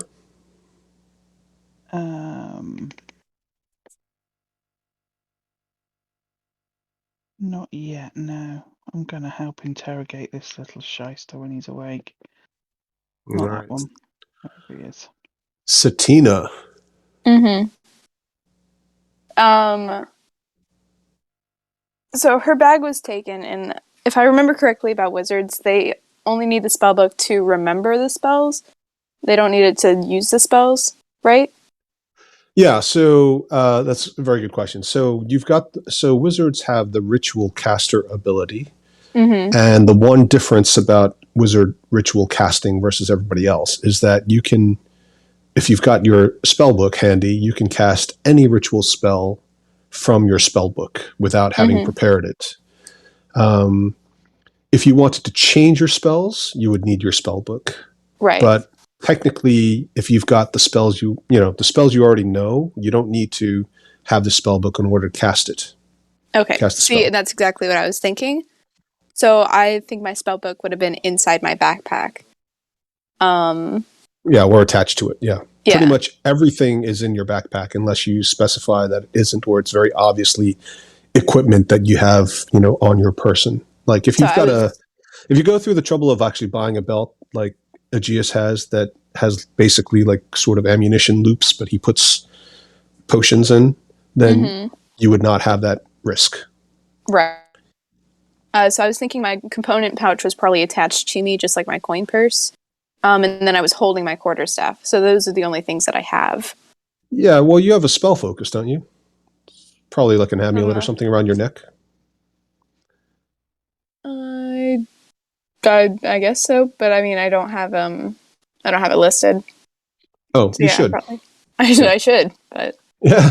Well, you're not using components, so if you were, then we'd be spending a lot more time with you picking up random, all right, let me bits of change the name of spiderweb. that then to spell focus. Yep. Because you'd want it handy, right? It's either definitely. a thong on your neck, or I never understood the point of carrying an orb in one hand. It just seems like a very good way of breaking your orb. I break my phone all the time. So yeah, it's probably around my neck. Yep. Okay. So I'm gonna let my party know those fuckers just took my backpack and it has my spellbook in it. We need to go after them. Yeah. Please. Okay, that's your action. Yeah, that's my action. And you start detailing everything in there. Mm-hmm. It's like, it had my favorite list of jokes for my Tasha's hideous laughter. my spare socks, that little thing that I picked up somewhere way back where in the temple, and I do have something. I have a glass shard in there from the temple. you do, I yeah. do. The braids that I use for my beard, all the wax I use for my mustache. There's a lot of important stuff in there, okay? There is. I really need it back because I don't know what I'm gonna do. Are you like waving your hands in front of your face? Absolutely. Trying hard not to like panic too hard. All my social media account passwords are on there. I'm never gonna be able to get into there again. So do you want to move? Now, Cud is in your way. 1, 2, 3, 4, 5, 6. So you wouldn't be able to get through Cud, but you could get it close to Cud and then get through him next turn. Or if he moves on his turn, you'd be able to follow him. Or you could try to climb him again, and then he'll carry you out. No, I mean, he I'll does just run move up faster than you behind do. He can carry you. He's big enough. Is he gonna carry me? Yeah, if you want him Does he to. consent to carrying me? Because last time he didn't, and Of course he made a will. fool of myself. Of course he'll carry you. Okay, word. So I'm just gonna. Just like a little baby. All right. Rimfaxi. Yes. He's just gonna move over to me. I think for now. Okay. You can't hold a dash action, right? That's a move action. You can. I think you can. Sorry, I can't remember now. That's a good question. I'll say you can. You can. It's It's just sort of a ready in action. Okay. Ready a dash action, but it'll use up your reaction as well. Yeah. Just like any other ready. So if you see something, if you see a catalyst, you can dash. He's gonna ready his dash action. Okay. For me to As soon as I mount him. So he's gonna go straight up in the air. Oh, okay. Awesome. Yeah, that makes sense. All right. Yeah. All right. The rest of you cannot see any of these guys because they've all sort of disappeared over the roofs or down alleyways or taken the hide action or something else. It'll be Cud's turn. Cud will with him and run out, gently pushing Cracker up against the wall. Excuse me, passing through. Squish. And as he comes out, the streets appear empty. You don't see any sign of the various shadowy figures that took the backpack. As far as you know, you have no idea what direction they might have gone through, whether they went into a house, down an alleyway. Does Cud want to do anything specifically? We talk to these guys and see if they saw anything. Okay, so let's see. That'll be, I'm just moving back 5, 10, 15, 20, 25, 30, 35, 40. Yeah. What does Cud say? Maddie, what does Cud say? Seen any cloaked people running past here? Okay, roll intimidation. Cool. Because Cud can't help himself. It's a 9. Yeah. And the guy is definitely intimidated because, it's very easy for Cud to intimidate somebody. And he looks at Cud and says, "Oh, please don't eat me, sir. I promise I'll never have a hamburger again." And he suddenly looks and he looks around as if he's worried about being overheard. And he sort of points a shaky finger in the opposite direction. somewhere generally this way. I didn't see anything. Oh, sorry. I mean, I didn't see nothing.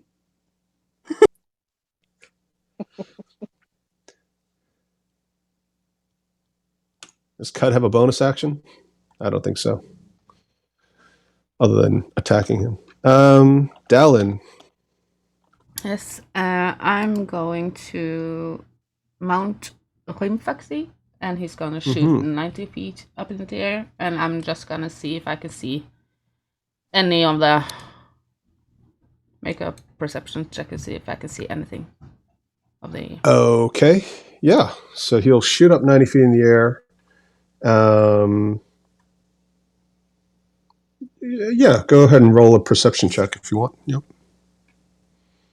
Ooh, great. So you've got good view. It's clear sky. It's bright daylight, and you do not see anything that obviously looks like some dark cloaked figures running in the crowds.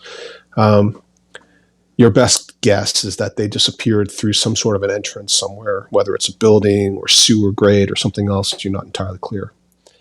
At this point, you've lost contact with all of them. And we're going to take a little break. And we'll pick up in about 5-10 minutes. Can I ask you a quick question? Yeah, sure. You put a note in the Discord about my boots. Yes. And the fact that they had a feature, which I'm pretty sure was they help on intimidation, but... Yeah, you have a proficiency on intimidation checks. Proficiency. So you can click the intimidation skill box for proficiency. Add that as a feature in your lower right-hand box and specify that it comes from source other the boots. Okay. You can call the boots whatever you want. Boots of kick-ass or stilettos of kick-ass. I have actually put kick-ass boots. Kick-ass stilettos. Very nice. Very good. All right. And just mention in the notes as well that they are you need to attune to them, just so we can keep track of attuned items. You might even want to make that a resource counter, because you technically have 3 attuned items now. Right, okay. Okay. And you're allowed, that's the maximum you're allowed, isn't it? Yeah, at one time. It's just a balance thing. Otherwise, you start getting guys collecting like all kinds of crazy things, and everybody's got like a perfect weapon or device for whatever, an optimal item for that encounter. Okay. Yeah, thank you very much. All right, so we'll pick up in a few minutes. All right, thanks, guys. Mm-hmm. All right, so yes, we are picking up where we left off. Got an unconscious, shadowy, dark cloaked, roguey type fellow in your midst. There's a dead body in the alleyway. Can I loot that body? Yeah, you may. I want to go and loot the coin purse that they dropped as yes. So as it turns out, between the dead body and the coin purse that was dropped by the young girl, you both recover your pouches, as well as all the gold that was taken. I think it was 22 and 50. Was that right? Yes. Mm-hmm. So you've got that at least. I'll give that back to Satina when I find it. Yeah. Thank you. Minus a finder's fee. Nah. The party's evil, right? I mean, you guys are... Not to each other. Oh, that's sweet. Honor among thieves. Absolutely. Yeah. Have to have some kind of code. Yeah. Absolutely.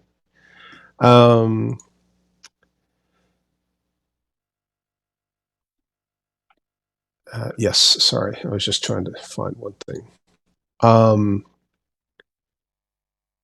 Now, when you loot the bodies, when you loot the body, you find a small tattoo. It looks like a black mask with a dagger through it.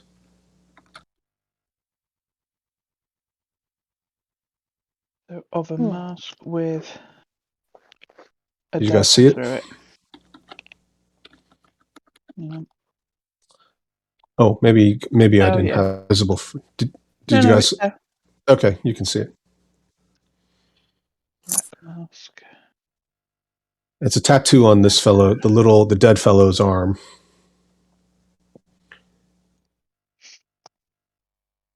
Are they children? Very good question. Would Dallin, who is not a human, know what a human child looks like? Well, I kind of am a human. Well, that's true. Okay. This does look like a child, Okay. but he's actually underneath all his rags and things. He's actually extremely well developed for a child, but he does look like a child. He's got like slightly oversized head, his feet and hands are a little bit big. But he's obviously not your typical, get up, go to school, come home and, read books kind of a kid. This fellow is very clearly some sort of a professional. He's got, scars all over his arms and legs. He's wearing a mask. His features are a bit nondescript, but he basically looks like he's a pro.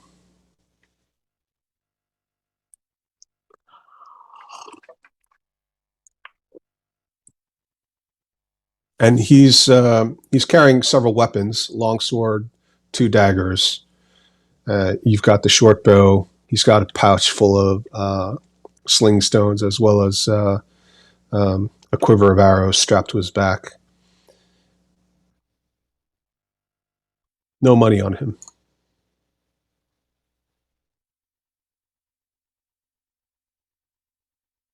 Do you guys mind if I take the sling and the stones? Who wants the long sword? I don't need it. I can't use it.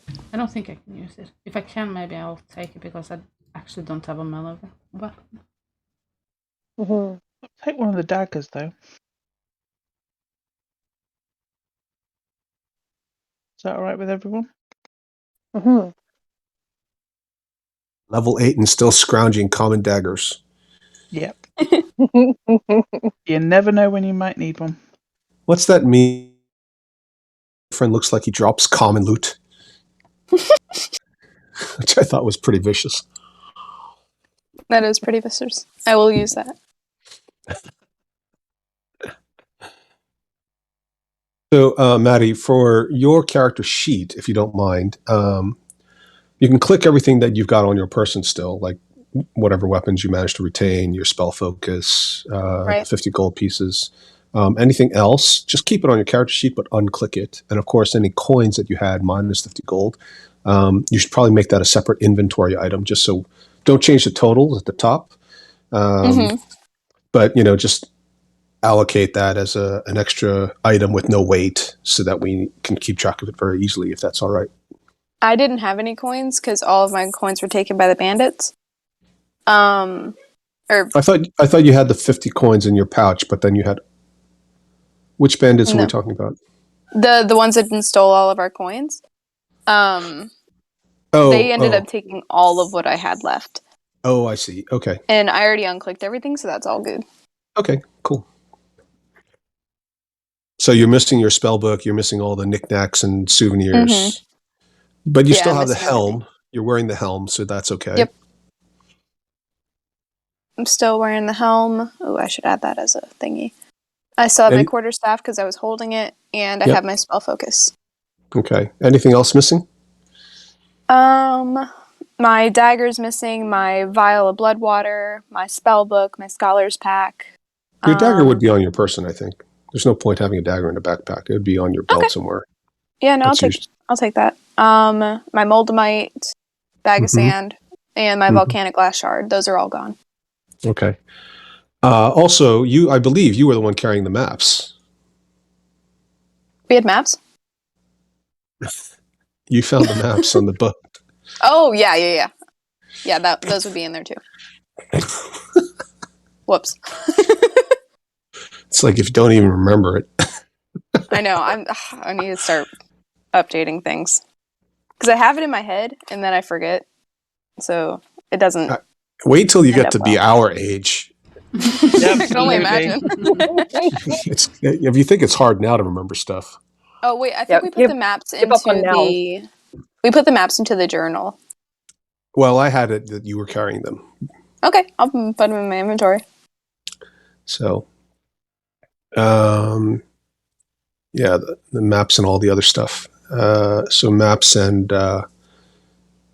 important, whatever you want to call them, like orders of battle, that type of stuff. Mm-hmm. Cool.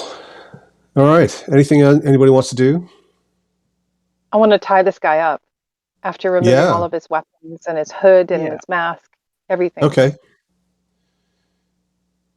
Yeah, you remove his hood. He's not, like I said, he's a fairly nondescript person. He's just, he looks like he's had a hard life. He doesn't look very attractive. He's very lean, thin in the face, very lean of body. Obviously quite lithe, being, doing what he does. You tie him up, and as you're tying him up, he comes to, and he just sort of stares at you blankly.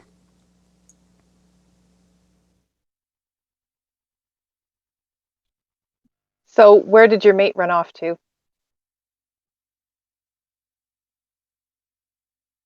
That just sounds like a general question. He just kind of looks at you and says, "Mate, I could tell you, but then I'd have to kill you." Just try it. Be a little And hard all tied up like this. he struggles a bit, and it's obviously, completely hopeless. Can I have a wander up to this dude? Sure, have a wander up to this dude. Go on. I mean, you're only lawful neutral, right? So you still have a couple more, alignment shifts before you become full-on chaotic evil. Yeah. Aren't you known as the interrogator already someplace? Yeah. Yeah, that's the one you won't let me live down.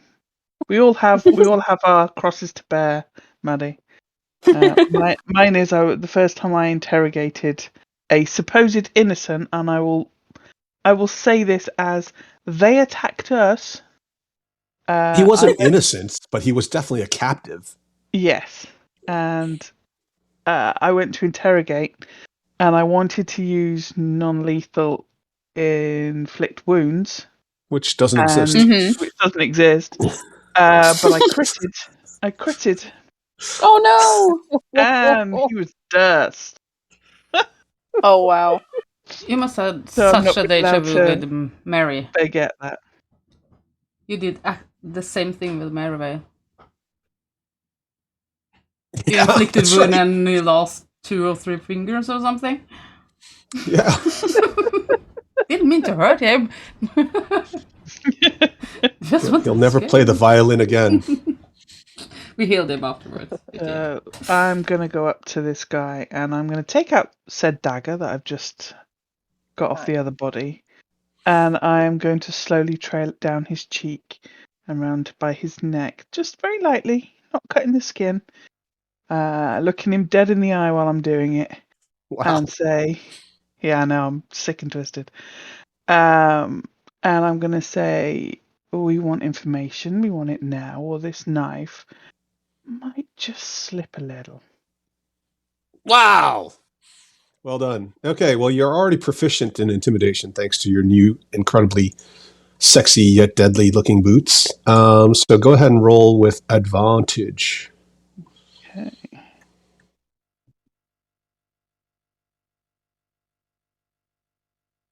Do you like stick like the pointy heel into his crotchal area or something as well? Oh, absolutely.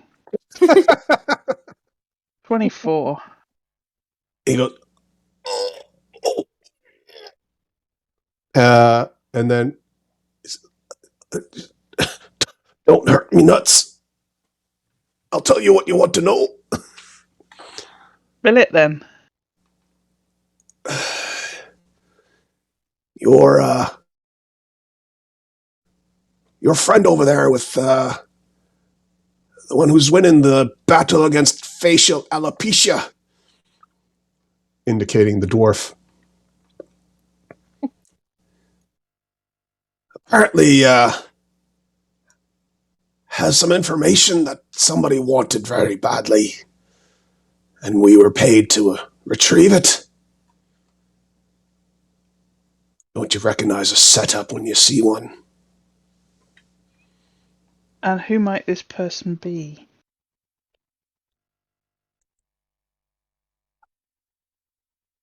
He's very powerful. I want a name. I'm pretty sure I can't tell you, otherwise it'll be the... And you suddenly see an arrow protrude from the front of his neck, and blood starts bubbling out of his throat. And you all look up and you spot a dark figure on one of the opposite roofs just sort of disappear.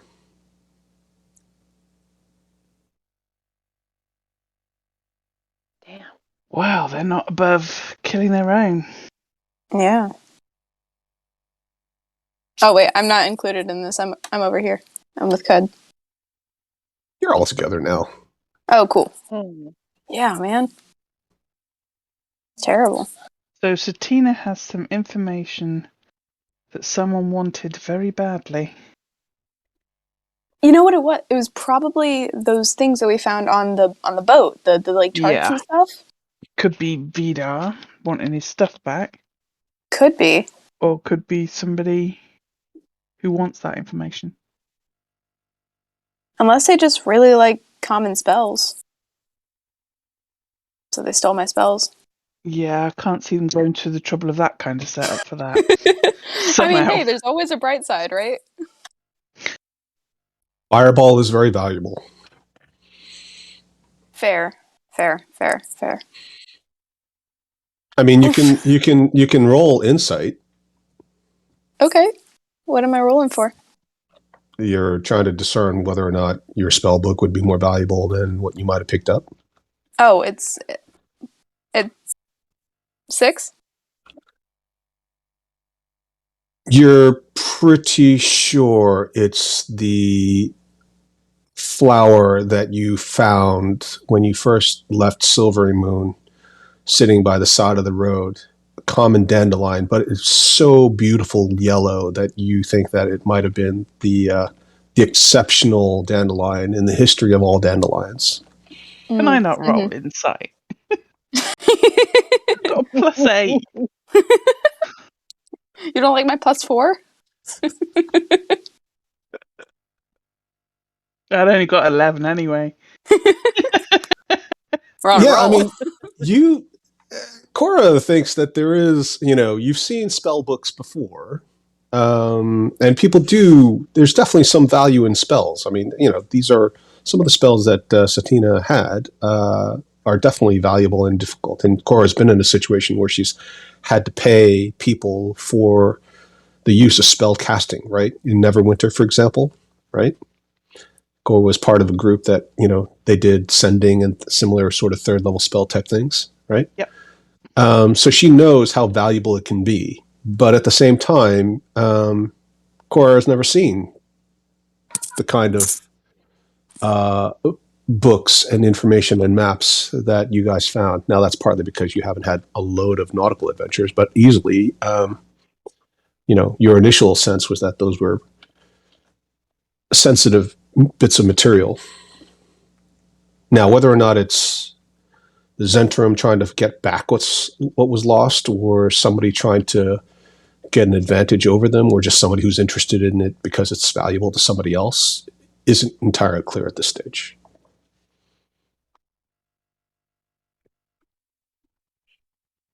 The fact that, Satina had it means that the backpack was the easiest way to get it.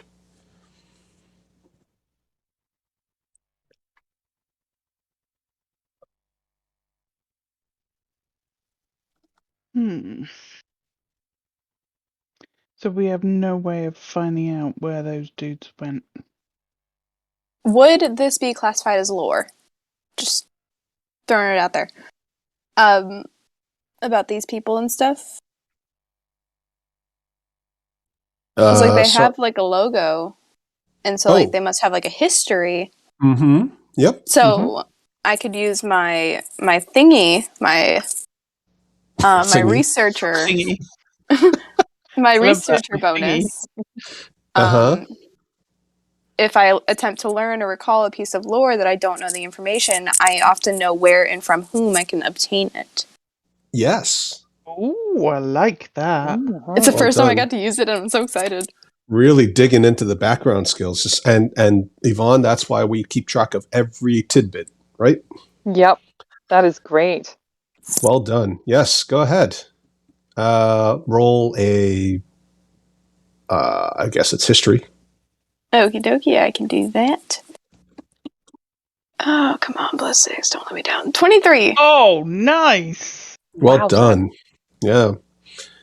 So you go back to your history lessons and you think about it and you sit there and you ponder, you twiddle the ends of your mustache for a moment. Absentmindedly pick up one of the fruits from the fruit vendor and start chewing on it without realizing that you basically not paid for it, while he's like sort of gesticulating wildly, but at the same time not too aggressively because Cut is still standing next to you. And you realize that this might very well be the Shadow Thieves of because used to be the colonial power that had control over Port Nyanzaru and laid claim to much of Cholt.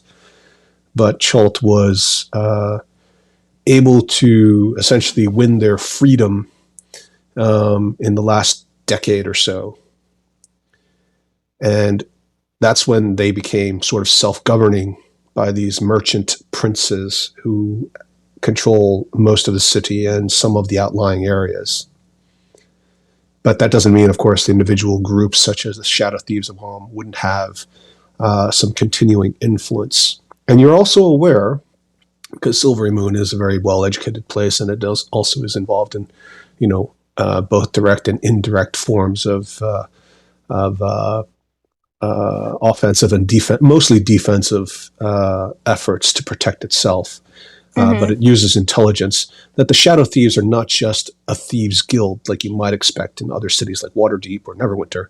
They actually do operate and act as the intelligence service for the nation of Alm.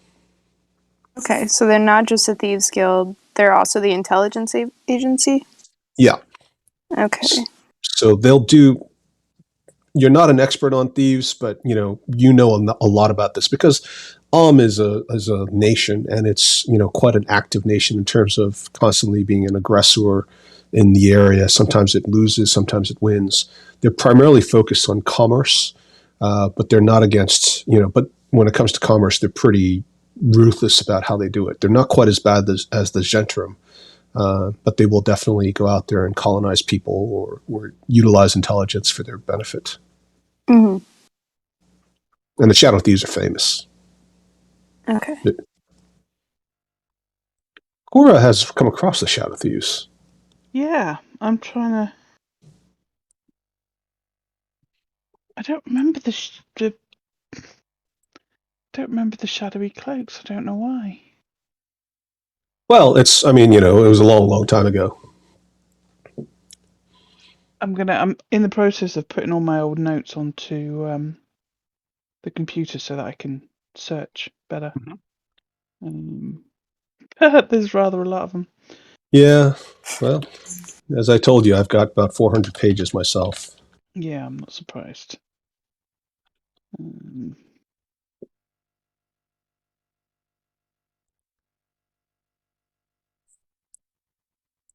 Would we have any idea or on like who to talk to or where to go if we wanted to find out more information or even like find out where they could be located? Like we could pose as like people that like are interested in it in joining.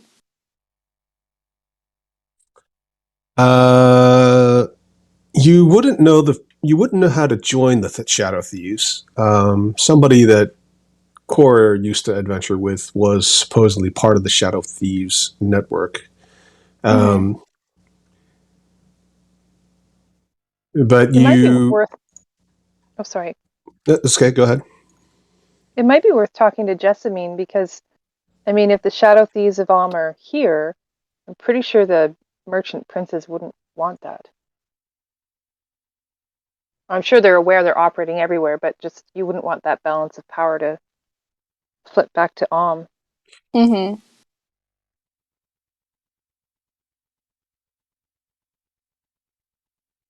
Like, I think we'd find allies in the merchant princes for sure. I think that would be a good next step. Find Jessamine. Yeah. Oh god. And the only people who knew that we have had the maps and the letters were Vidar's men. Or what? We're who? Lord Vidar men, the Sintrum. They were the only one who knew that we had them. It's got to be Vidar then. Is what you're saying. Yeah. Mm-hmm. In the Sintrum. Which makes sense because of course he's going to want his, battle plans and maps back. Mm-hmm. Yeah. So what do we want to do then, guys?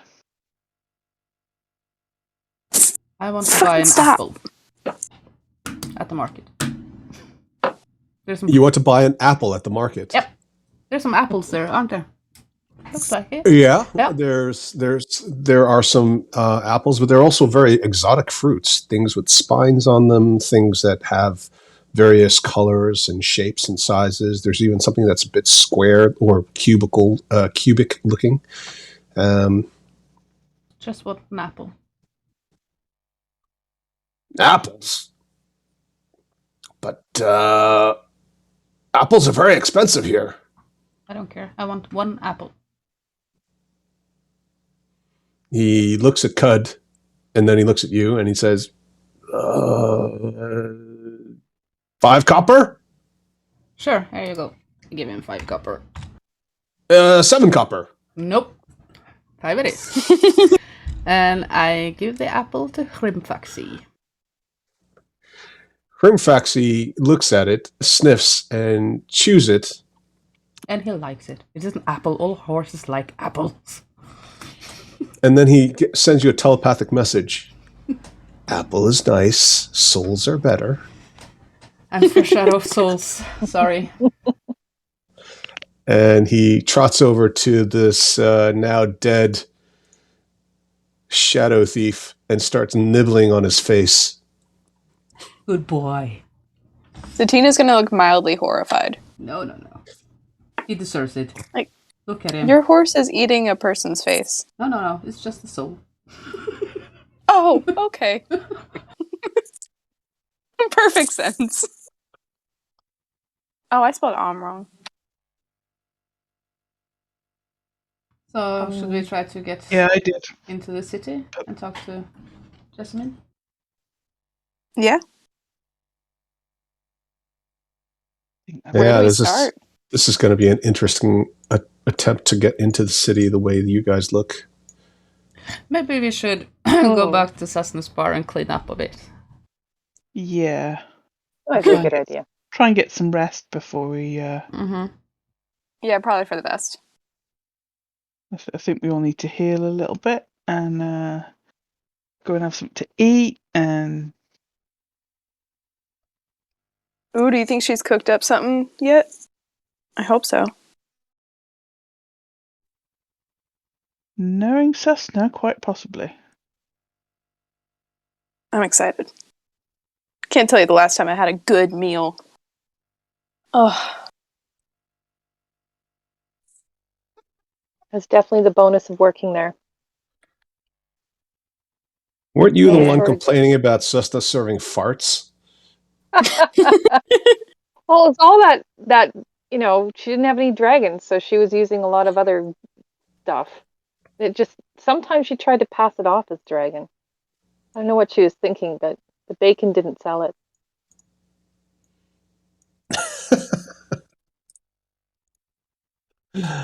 And sometimes she goes a little far, like eyeballs on sticks. And I'm partial to really basic food. And you're partial to what? To really basic food. This super fancy stuff. I Oh, don't right. think you need to go that far. Yeah, that's not. It's yeah. So that's one of the things about it's that is totally not what Cessna is about. Cessna is all about like the micro cuisine, literally, cooking one molecule at a time and putting on Yeah, it's important. incredibly, fancy herbs and spices and esoteric is one of the words that Cessna likes to use. Let's see.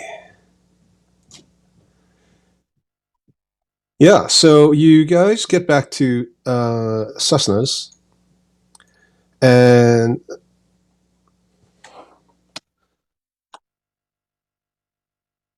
Cessna hasn't quite got the interior fixed yet. He comes out and says, "Oh, my friends, I've got some food ready, but the inside's not prepared yet. I was expecting some original help." And he casts a sidelong glance at Cracker. But apparently, help is hard to find these days. But I did manage to make something.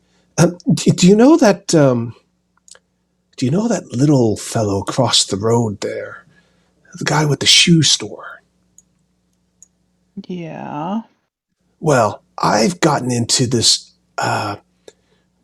I had this great idea that I could do this sort of what we call co-branding, and we're collaborating on something. And I've taken some of the goodies that you brought, and since I only had something on the boil, sort of being prepared for dinner, so I just sort of chopped that up and put it in. But I think it's pretty good. Would you like to try it? Yes. Oh yeah. And he pulls out a tray. He brings out a tray, and on the tray are a ton of these beautiful silver slippers with what appears to be stew in them. Mm-hmm. Okay then. I call it shoop. Oh my god. Oh boy.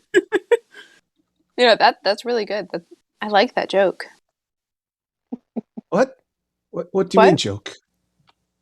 Was that What? not that was a play on words, right? A pun, a joke? No, it's shoop. Shoes and soup. Oh, forget it. It's fine. Oh, I didn't even think about that. Oh yes, of course. Oh yeah, that's brilliant. Yeah, can I borrow that? It was your idea. Oh right. Yeah. No, that's terrific. Thank you so much. Oh, this will make such a big difference. I'm sure this will be a great hit. Here. Yeah. Have some shoop. Absolutely. And he passes out one shoe for each of you. I'm gonna take a bite. Is it delicious? Roll Constitution. Yeah, I Heard knew that was coming. Knew that was coming. That's why I didn't I'm take waiting. any. 16. Anybody else rolling? Anybody else tasting it? Oh, go on, I'll taste it. Yeah, I'm I hungry. know I'll probably regret it, but Yeah. Probably. Oh wait, All right. Constitution save. Sorry. Oh my god. Yeah. Mhm. All right. Satina and Cracker. This tastes absolutely delicious. It's very hearty. You feel a warm tingling as it goes down. It's obviously a savory stew. There are little bits of meat in it. You can't tell what it is, of course, because it's all been chopped to bits. But you don't care. It's wonderful. It's got fragrances that you don't even recognize completely. There's something that you think might be saffron, but I mean, unless you're really a gourmand, you might not recognize it.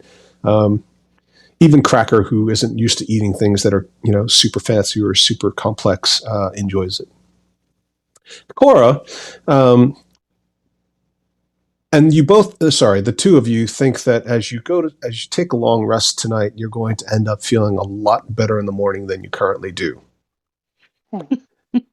In fact, you'll wake up with +5 temporary hit points for the remainder of the day.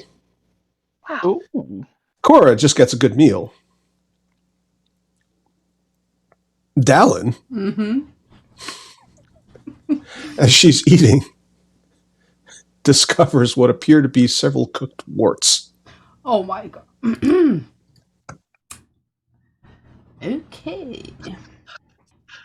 And we'll be rolling at disadvantage on Constitution saves until her next long rest. Okay. Thank you for that one. We get a +5 temporary hit points after we've had a long rest this time. Yep. Okay.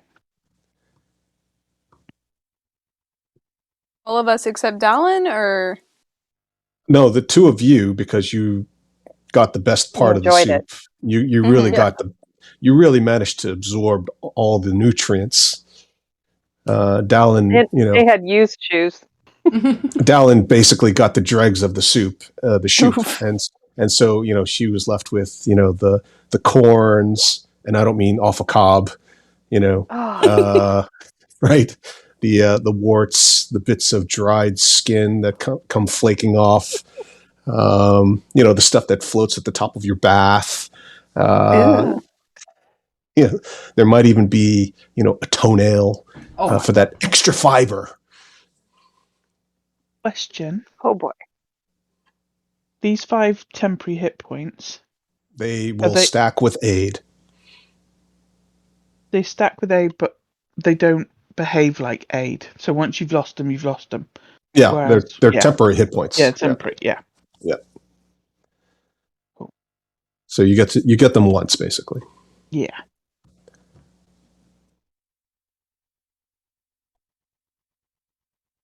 And Susna says, "So, how do you like it? Too much spice? I wasn't sure about that." It's actually pretty fantastic. Mm-hmm. So fantastic, I could give you a hand inside for a couple of hours. Oh, well, that's very kind. Yes. If you've got somewhere where we could bunk down, we're all coming out. We finished the interior for a bit. Yeah, definitely. And then he turns around, shouts down, into the empty doorway, "Clarissa, are you decent?" And hear a voice trilling from inside. "Well, I wouldn't go so far as to say decent, Decent. but I'm always up for company." Oh dear. And Cessna sort of bows and indicates with both hands towards the door, "After you."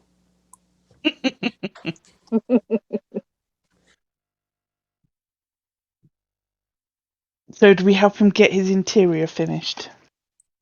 Yeah, you spend the rest of the day sort of stacking and pushing chairs and tables around, and some of you who are a bit handier can replace some of the planks from the walls that have been warped with time and the salt water. Cessna, of course, turns into his bugbear persona and starts shouting orders, especially at Cracker, because Cracker actually did supposedly sign on to work for him. Yeah, I'm used to this. And Cessna tells Cora, no, you've got to hammer it like this. And he takes one of Cora's shoes off and starts using the stiletto bit as a hammer to pound one of the nails into the wall. At which point, I'm just going to take the shoe back off of him and go, "Don't touch the shoe, Cessna." No! Oh, okay, sorry. No harm, no foul, as they say. Anyway, watch what you're doing there, Cracker. and he moves away from Cora and he goes to boss around the newest addition to the party.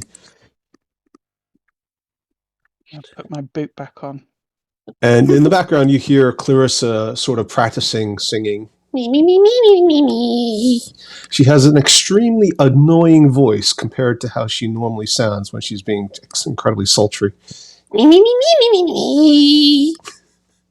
And you wonder how much of the story about her being a successful lounge singer is actually true, or based on her singing merit as opposed to whatever other assets she might have. I cast silence on her. Not that I've got it prepared, but you know. Do you do that? No, I Nice can't chuckle. because I haven't got it prepared, unfortunately. Oh, right. Okay. Otherwise, I So would have done. you suffer through it. But I'm going to make a mental note to have it as one of my prepared spells in future. And she starts singing a song, and it's completely off key to the point where Susna just looks at all of you like, the expression on Susna's face is clearly that he feels that you've sold him a bag of.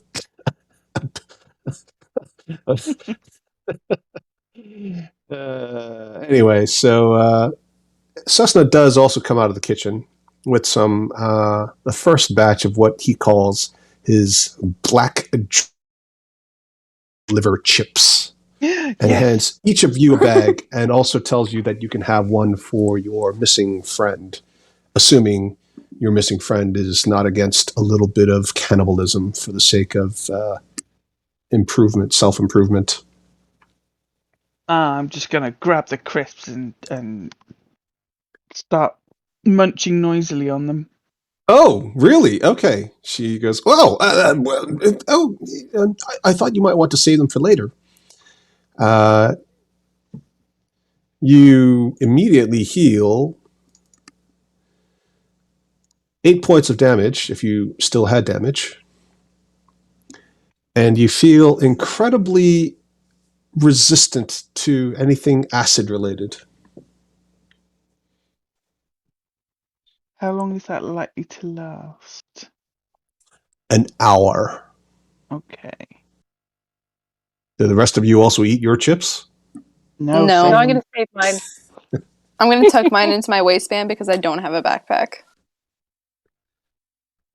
I'll fill my backpack. You can chuck them in mine if you need to. Oh, thank you.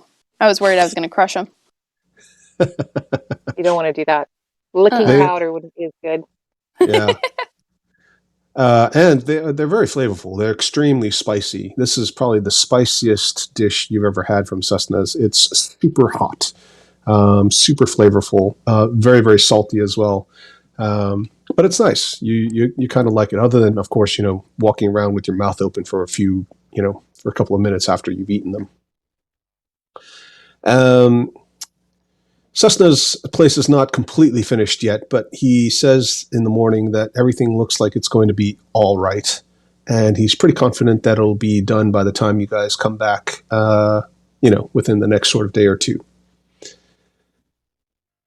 Okay, You all so recover your... We got a long rest. You've gotten a long rest. Everybody's recovered their hit points, their spell slots. Wonderful. Of course, Satina can still cast the same spells. And Cracker is level 2. Woohoo! Ooh. Yay! So Thanks to killing a child. They got to get them somehow. Yeah, you need that. You need to farm that XP, right? do you know how to roll a 1d3 on here? Yeah. Okay, because there's not a button for it. And even in the advanced roller, I couldn't find a button for it. Oh, right. Well, you could always just roll the d6 and divide by 2, no? I could do that. Math. Yeah, because it's just 1d3. I don't know if there's a command for 1d3. It's a weird number. I can do it in the spell thing. There we go. /W roll 1d3. Is there a space between roll and 1d3? I did, yeah. Roll 1d3 /W. /W space, so...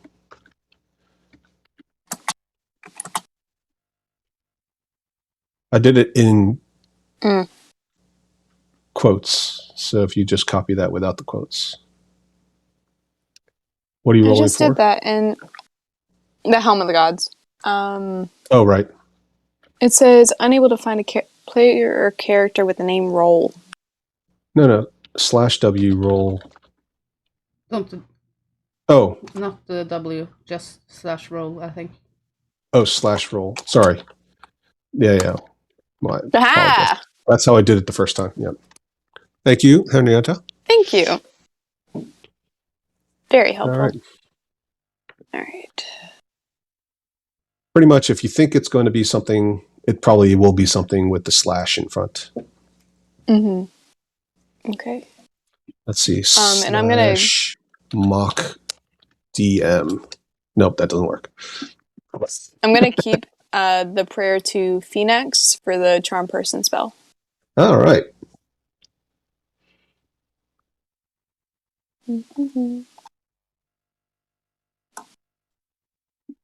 As you guys are taking your nap, your long rest, Clarissa saddles up to each of you in turn, offering to help relieve some tension.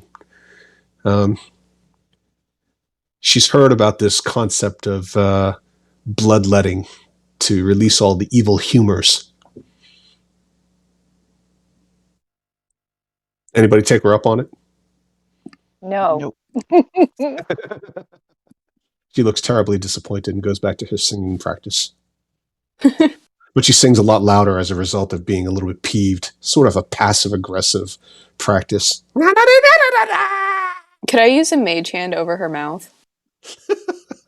Sure. Do I have to roll for that? I mean, you can't attack with Mage Hand, but you can certainly give it a try for, say, dexterity or something, or intelligence. Roll intelligence. Roll intelligence? I can do that. Yep. Intelligence. There it is. Okay. Should I use a saving throw or just straight intelligence? Straight intelligence. Got you. 14. Yeah, get out of my face! I know it was you.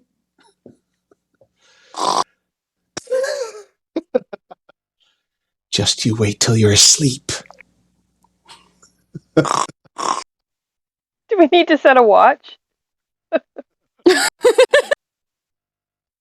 Didn't think we'd need to, but starting to rethink that. So, you guys are well rested, ish. You might have disadvantage on your hearing perception checks for the next 24 hours as you recover from the damage to your eardrums from all of this singing practice, I should say. And but otherwise, you're feeling a lot more spry and in good spirits, ready to make your way into the main part of the city. Hey, I'm going to do my usual and cast Aid. Mm. And I'm going to cast it on my 3 fellow party members that are currently here. Okay. So very good. So, yeah, this is going to be a little tricky because you've got temporary hit points, some of you, and then you've also got the aid, which you need to differentiate as being technically. We usually track that in temporary hit points, but of course, it's not actually temporary. I'm thinking that I might do it at a higher level. Okay. I just want to check. It says if you cast third level or higher, a target's hit points increase by an additional 5 for each slot level above second. Mhm. So I guess it's just Cracker really that has it, doesn't she? Cracker's the only one that has both. Yeah, I think so. Well, there were two of us that received the temporary hit points from the meal, and then Oh, Satina as well. Yeah. Mhm. Oh, yes, Yeah. I forgot about that. So hang on, And- who got the temporary hit points then? I did. I Was it did. just Satina and Cracker. right? It was just okay. us? Okay, Yeah. Nobody else got it. gotcha. I'll notate How that. Okay. How long is that in effect for? Well, the temporary hit points from the shoop will be, they would last potentially 24 hours, but essentially they'll be used up first Okay. once you take any damage, and then they're gone. And And the aid spell? I'm gonna cast aid at level 4, which will give 15 additional hit points Wow. to both to Satina, Darlin, and Cracker. And what that Thank you. means is, even if you lose those in battle, if you were to heal, you can heal up to that amount again. So say, for instance, you've only got 10 hit points total. You've now got 25 for the duration of the spell. So if you were to go down and I were to give you 20 hit points, you'd have 20 hit points. And you could go back up to 25, whereas you can't with the temporary. Right. And Okay. that lasts for 8 hours Okay. from when I cast it, which is now. So that's 15 each. Thank That you. is 57. Okay.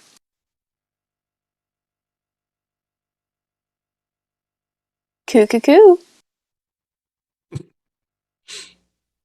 Yeah. Is there anything else? Like mage armor or, such like. Oh, yeah, no, I had it pulled up.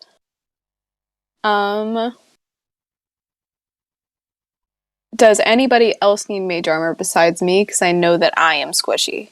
Because I am not built for not squishy. I can take a punch. Yeah? You're Okay.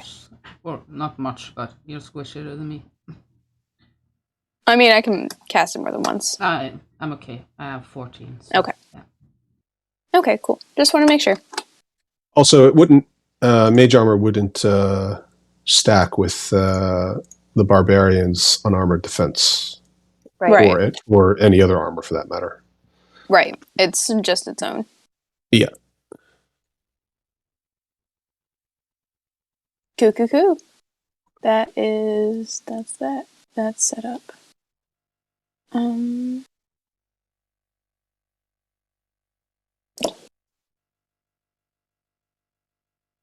Okay. And by the way, I gave half of my tea to Cud last night. Just Oh, okay. Cud is very happy. Although Cud will say,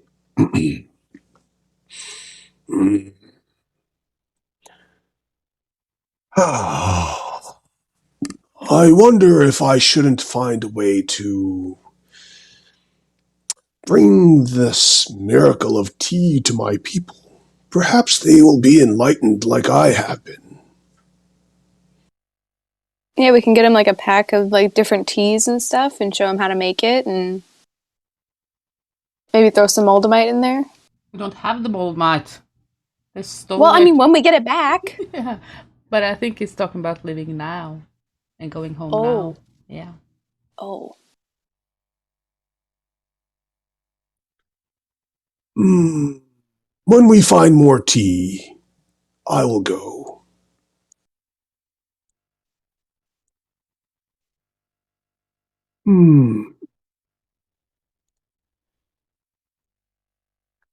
Yes, later. And then he curls up and goes to sleep, basically on Meridian's lap, which basically covers Meridian completely and crushes her.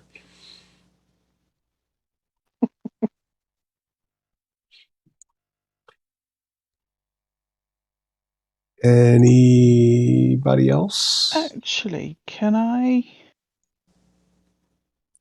I'm wondering whether to. Because Cracker's quite squishy. I'm wondering whether to cast Death Ward on her. No, she'd be fine.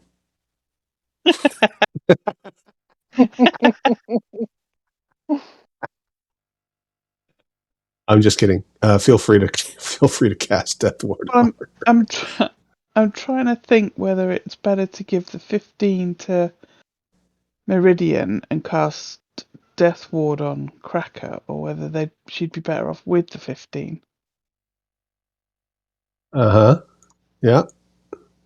I think I'm going to keep Cracker with the 15, but maybe do Death Ward on Meridian.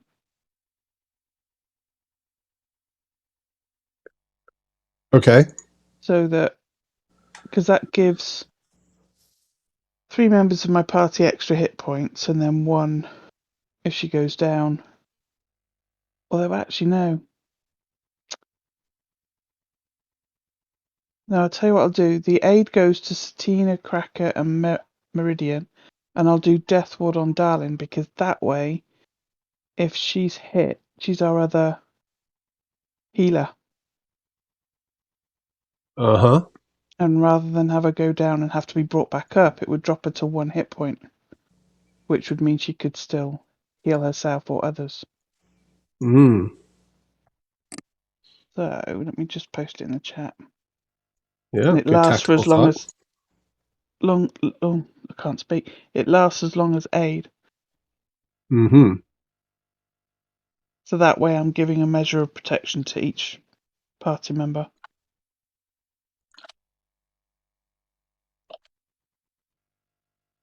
So I'll do that.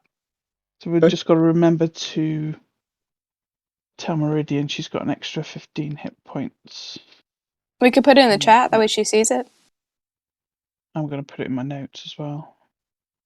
Yeah, I mean, if you guys don't remember for some reason, then it just doesn't happen. It's, Cast there's only so aid. much we can really do. 15 hit points for Satina, Cracker, and Meridian. That's Death Ward on Darling. There we go.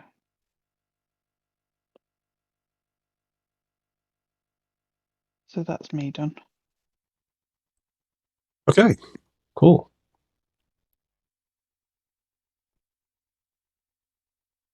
I think we are all set up. So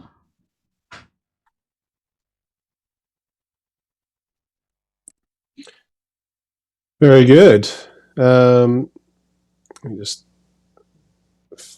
So you guys ready to head out then? Yeah.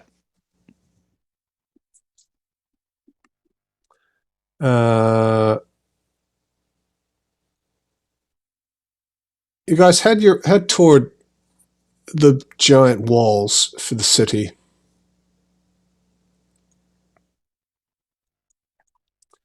And can you guys see the bridge? Mm-hmm. Okay. There's a lot of traffic on this bridge, as you can see. There are some extremely large creatures, either hauling wagons and being driven by normal-looking people, or being ridden by people. And there are a couple of officious-looking guards with these emblems that have a big red fist that seems to be on fire.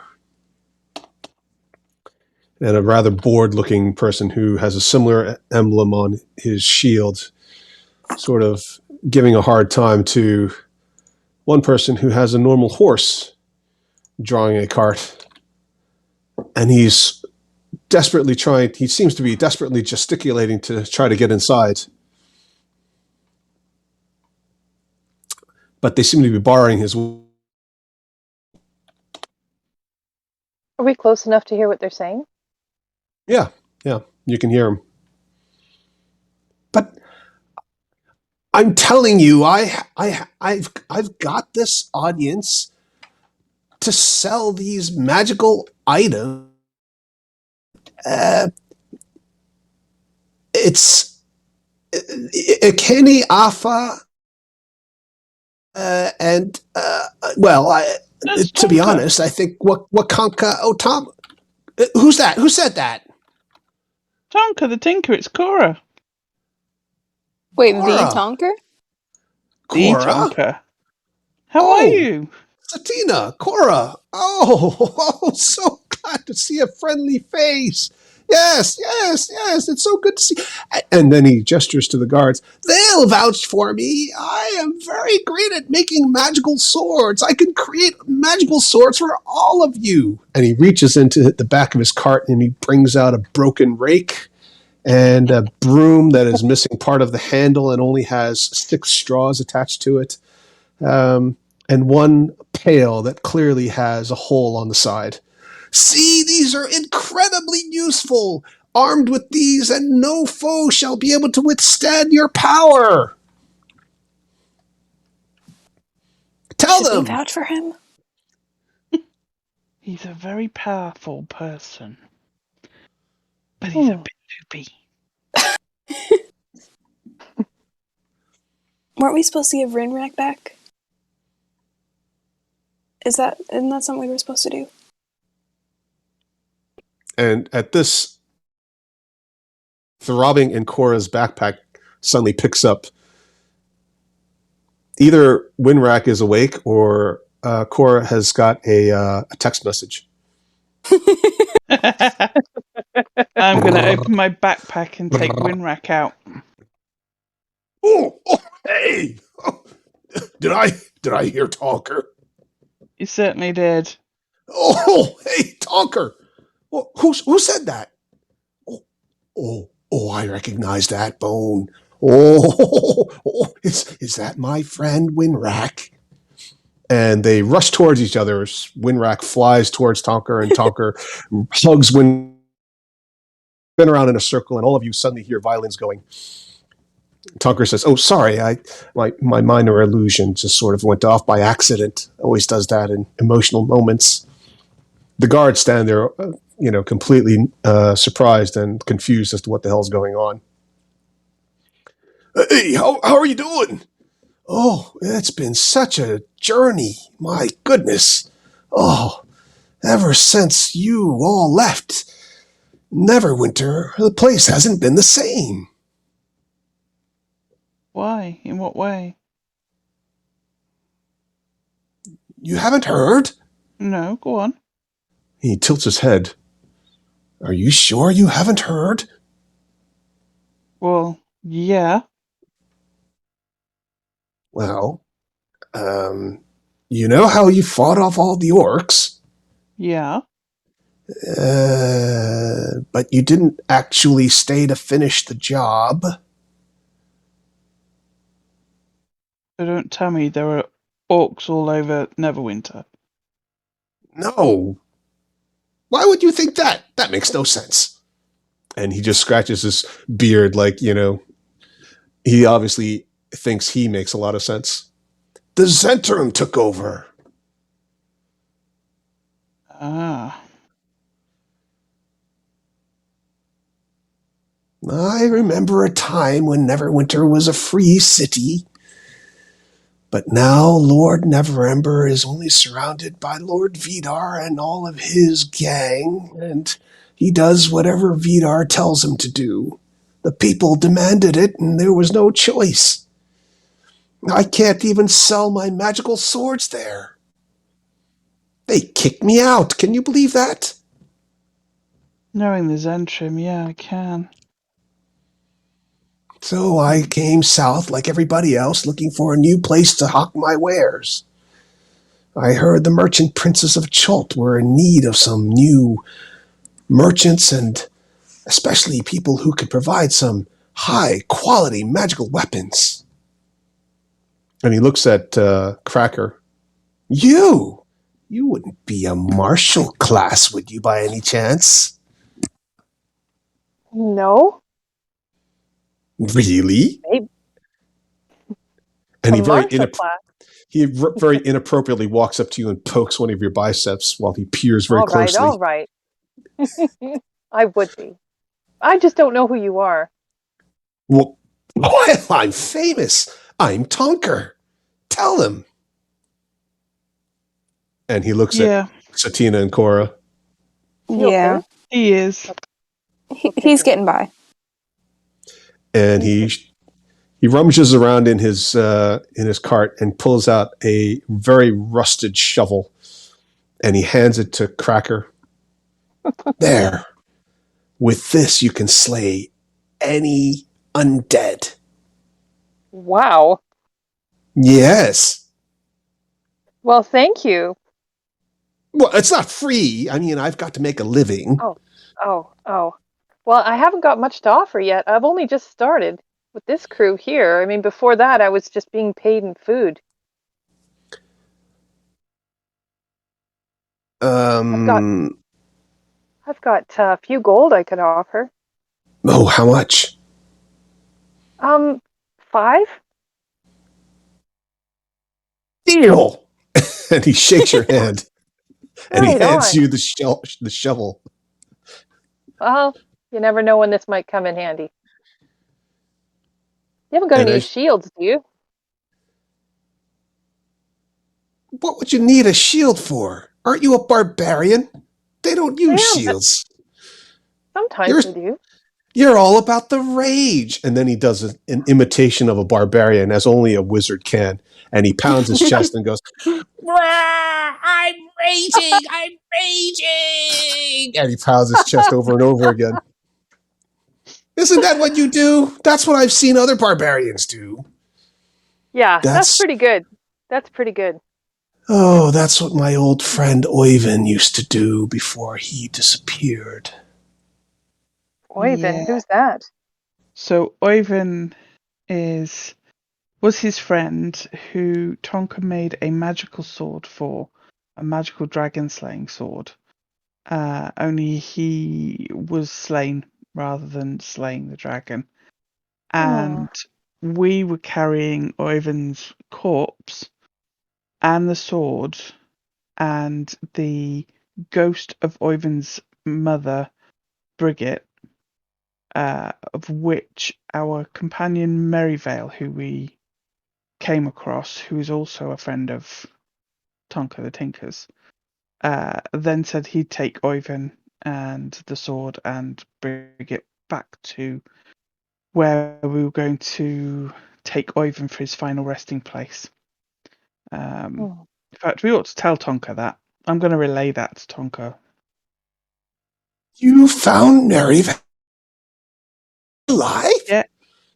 Yeah. Oh, I remember Merivale.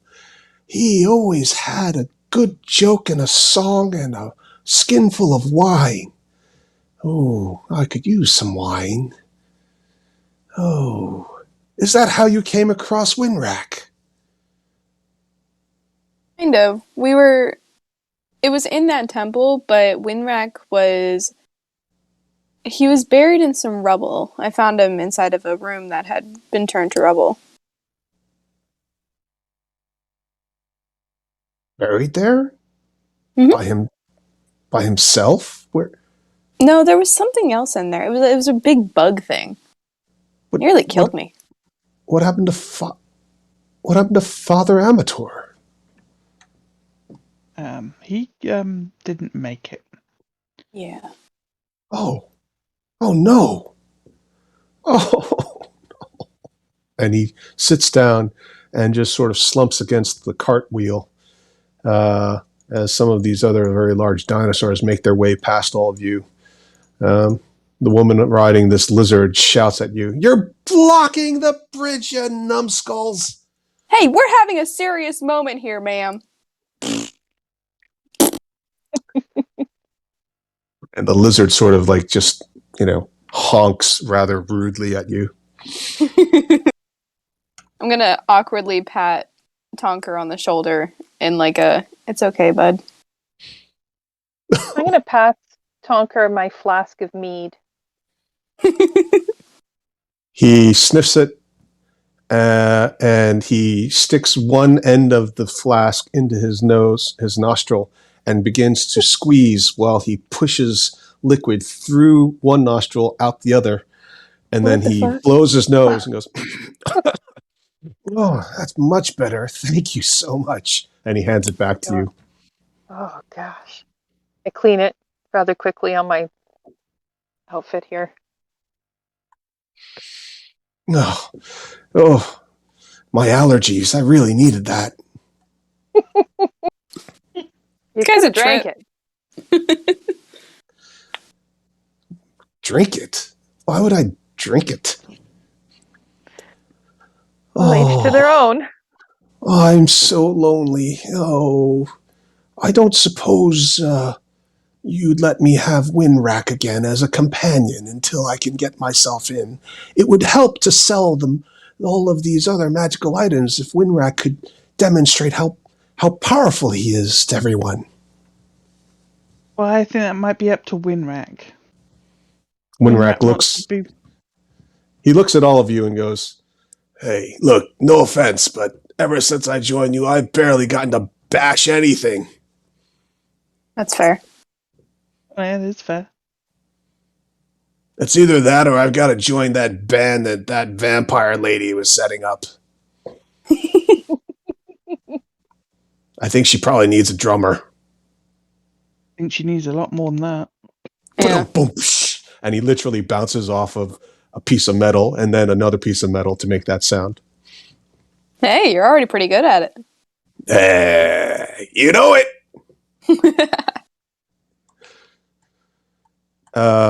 At this interchange, the guards look at each other, look at Winrack, and say, "All right, you can pass."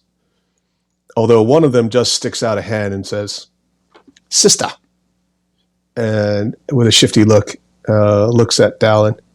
"Do you have something for me?"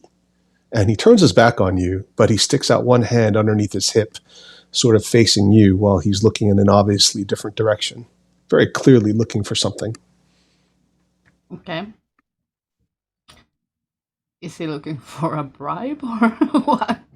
Do I understand? He wiggles his fingers a little bit. Oh my god. Why do I need to keep paying off these dudes? I will give him just walk Don't we up. have a letter of recommendation? Yeah, but I'll kind of go up and give him 5 gold. He weighs it without looking, and without looking again, closes his palm, tucks it inside his doublet, and says, "Ah, that is very grateful. Thank you." And he waves you through. "Good luck." Alrighty then. And they step aside and let you all pass. That's Yes. easier than I thought. Uh-huh. Yeah. Now, these are for the benefit of Dallin, a giant lizard, which is, of course, a beast. A beast! A triceratops, obviously.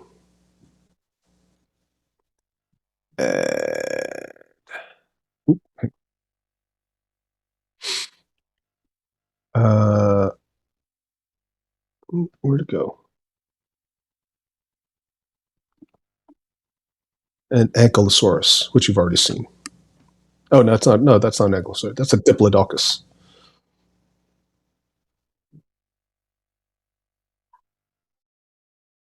If you don't find it, I'll give you some stats later. Okay. Okay. Thank you. You're welcome. And the horse. And of course, this is a horse. Yeah. And a horse, And I was going to say. Yeah.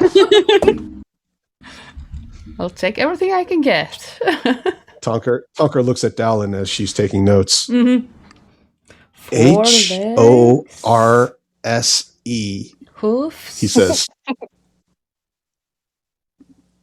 That's it. That's right. You've got it. Shall we go in? And he starts, and he doesn't wait for you. He just jumps on his wagon and he gives a little flick of the reins. Come on, clip clop. Let's go before they shut the gates. Mm-hmm. All right. And as you guys make your way into the city, you are overcome by not only the sounds and the sights of color, but also the smell. Any place that's got animals this big is going to have animal poop this big. And of course, whereas in a normal city, you'd have to step around it. In this case, you literally have to move sideways around it, such that it'll be difficult terrain if you actually move through it. But it's very exciting. There are smells, sights, sounds, and images and peoples you've never seen before in your life. And we will pick this all up next week. Ooh. Yay! That was good. I like that. That was really good. Thank you. Very welcome. And thanks for having fun, and thanks for joining us for Masterpiece Theatre. Or not quite. Okay, It next was a time masterpiece. I have a long rest, I really need to use the sending stone. I've forgotten about it. Since I don't know, the first session or something. Yes. You do. I got to torture somebody without killing them. I mean, they died, but not at my hand. Yeah. It's your fault. Wasn't my fault. But you're I just 3 for made- 3 now. I just made him pee his pants a little. Hell yeah. That's a job well done. And you did also give him a bit of a thrill before he went, so, there's that. You never No, know what that's- people are into. Stiletto in the crotch. Honestly. Like I always say, some people pay extra for that kind of thing. So Absolutely. Definitely. all right. Terrific. If anybody has any questions about spells or anything like that, Yvonne, obviously, if you've got some questions about your characters leveling up, Yep. or anybody else for that matter, do let me know, and we can pick it up between sessions. Okey-dokey. Okay. Okay, cool. All right. Well, I'll see you guys next week then. It Don't sounds like. forget, Okay. my last week next week, and then I'm off for a week. Yes, that is important. Okay. Okay, I know what we're We'll going to try be not doing. to die. It'll be quite important if Emma's playing next week, to be honest. So I will. I have enough time, so I can make some adjustments. But if Emma, for some reason, isn't playing on short notice, I reserve the right to run a one-off adventure for you guys. Yeah, sounds good. Hell yeah. Okay. I Okay. like the last one off we did. It was fun. You like the last one off? What was the last Mhm. one off we did? Oh, we went like back in time. Oh yes. Well, that wasn't technically a one-off, but yes. But it was a one-off in the sense that mechanically it was, but it was still part of the continuation of the story because you were supposed Right. to see that lore. This might just be sort of a prologue, side quest, something. It'll still be fun. It'll still be fun. I'll try to make it fun. You always make it fun. Oh, that's very kind. Thank you very much. Well, you guys make it fun too. So, trust me when I say, Awesome. somebody asked me the other time, I think it was Maddie, do I get to play very often? I said, no. It's partly because the games aren't as, prepared or whatever it is I feel like I should, be spending my very precious time doing. But it's also the people I play with, right? You guys are terrific players and I love playing with you and you make it a lot more fun than if you were just sort of passive and didn't interact or didn't have such creativity. So I do appreciate your participation as much. Do we ever surprise you with some of the things we do? You absolutely do. Absolutely. I try to anticipate things just so I can be prepared and make it interesting. There are definitely times when you've caught me having been prepared, expecting somebody to do something in particular. But there are definitely times when, you pull a fast one and I'm sitting there trying to having to ad lib or improvise on the spot, which is great. I like doing that too. And some of the funniest moments are when you force my hand.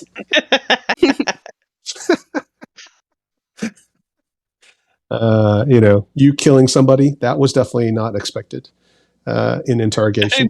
Telling me. Priestess of Lathander, that I could not have just. I think Maddie's done it quite a few times. Henrietta constantly surprises me by how creative she is about problem solving. So that's really good. It's really good. Yeah. And Emma, I think, can do that too a little bit. Yvonne, of course, it's only your second session, but we're all getting to know each other, and it seems to be good so far. So, Yvonne, I don't know. I think we've got a great little group. Yeah, I think so too. I think so too. It'll be a question of how badly Cracker feels about killing children first time out, but Well, I'm not mourning. I'm good. Yeah. Excellent. That's Excellent. You are going to Stephen. fit in so well. All right. Okay. Well, have a wonderful week, everyone. Yes, you Yeah, too. you Al. too. Okay. See you next Take care. week. See you. Okay. See Bye. you. Bye. Bye.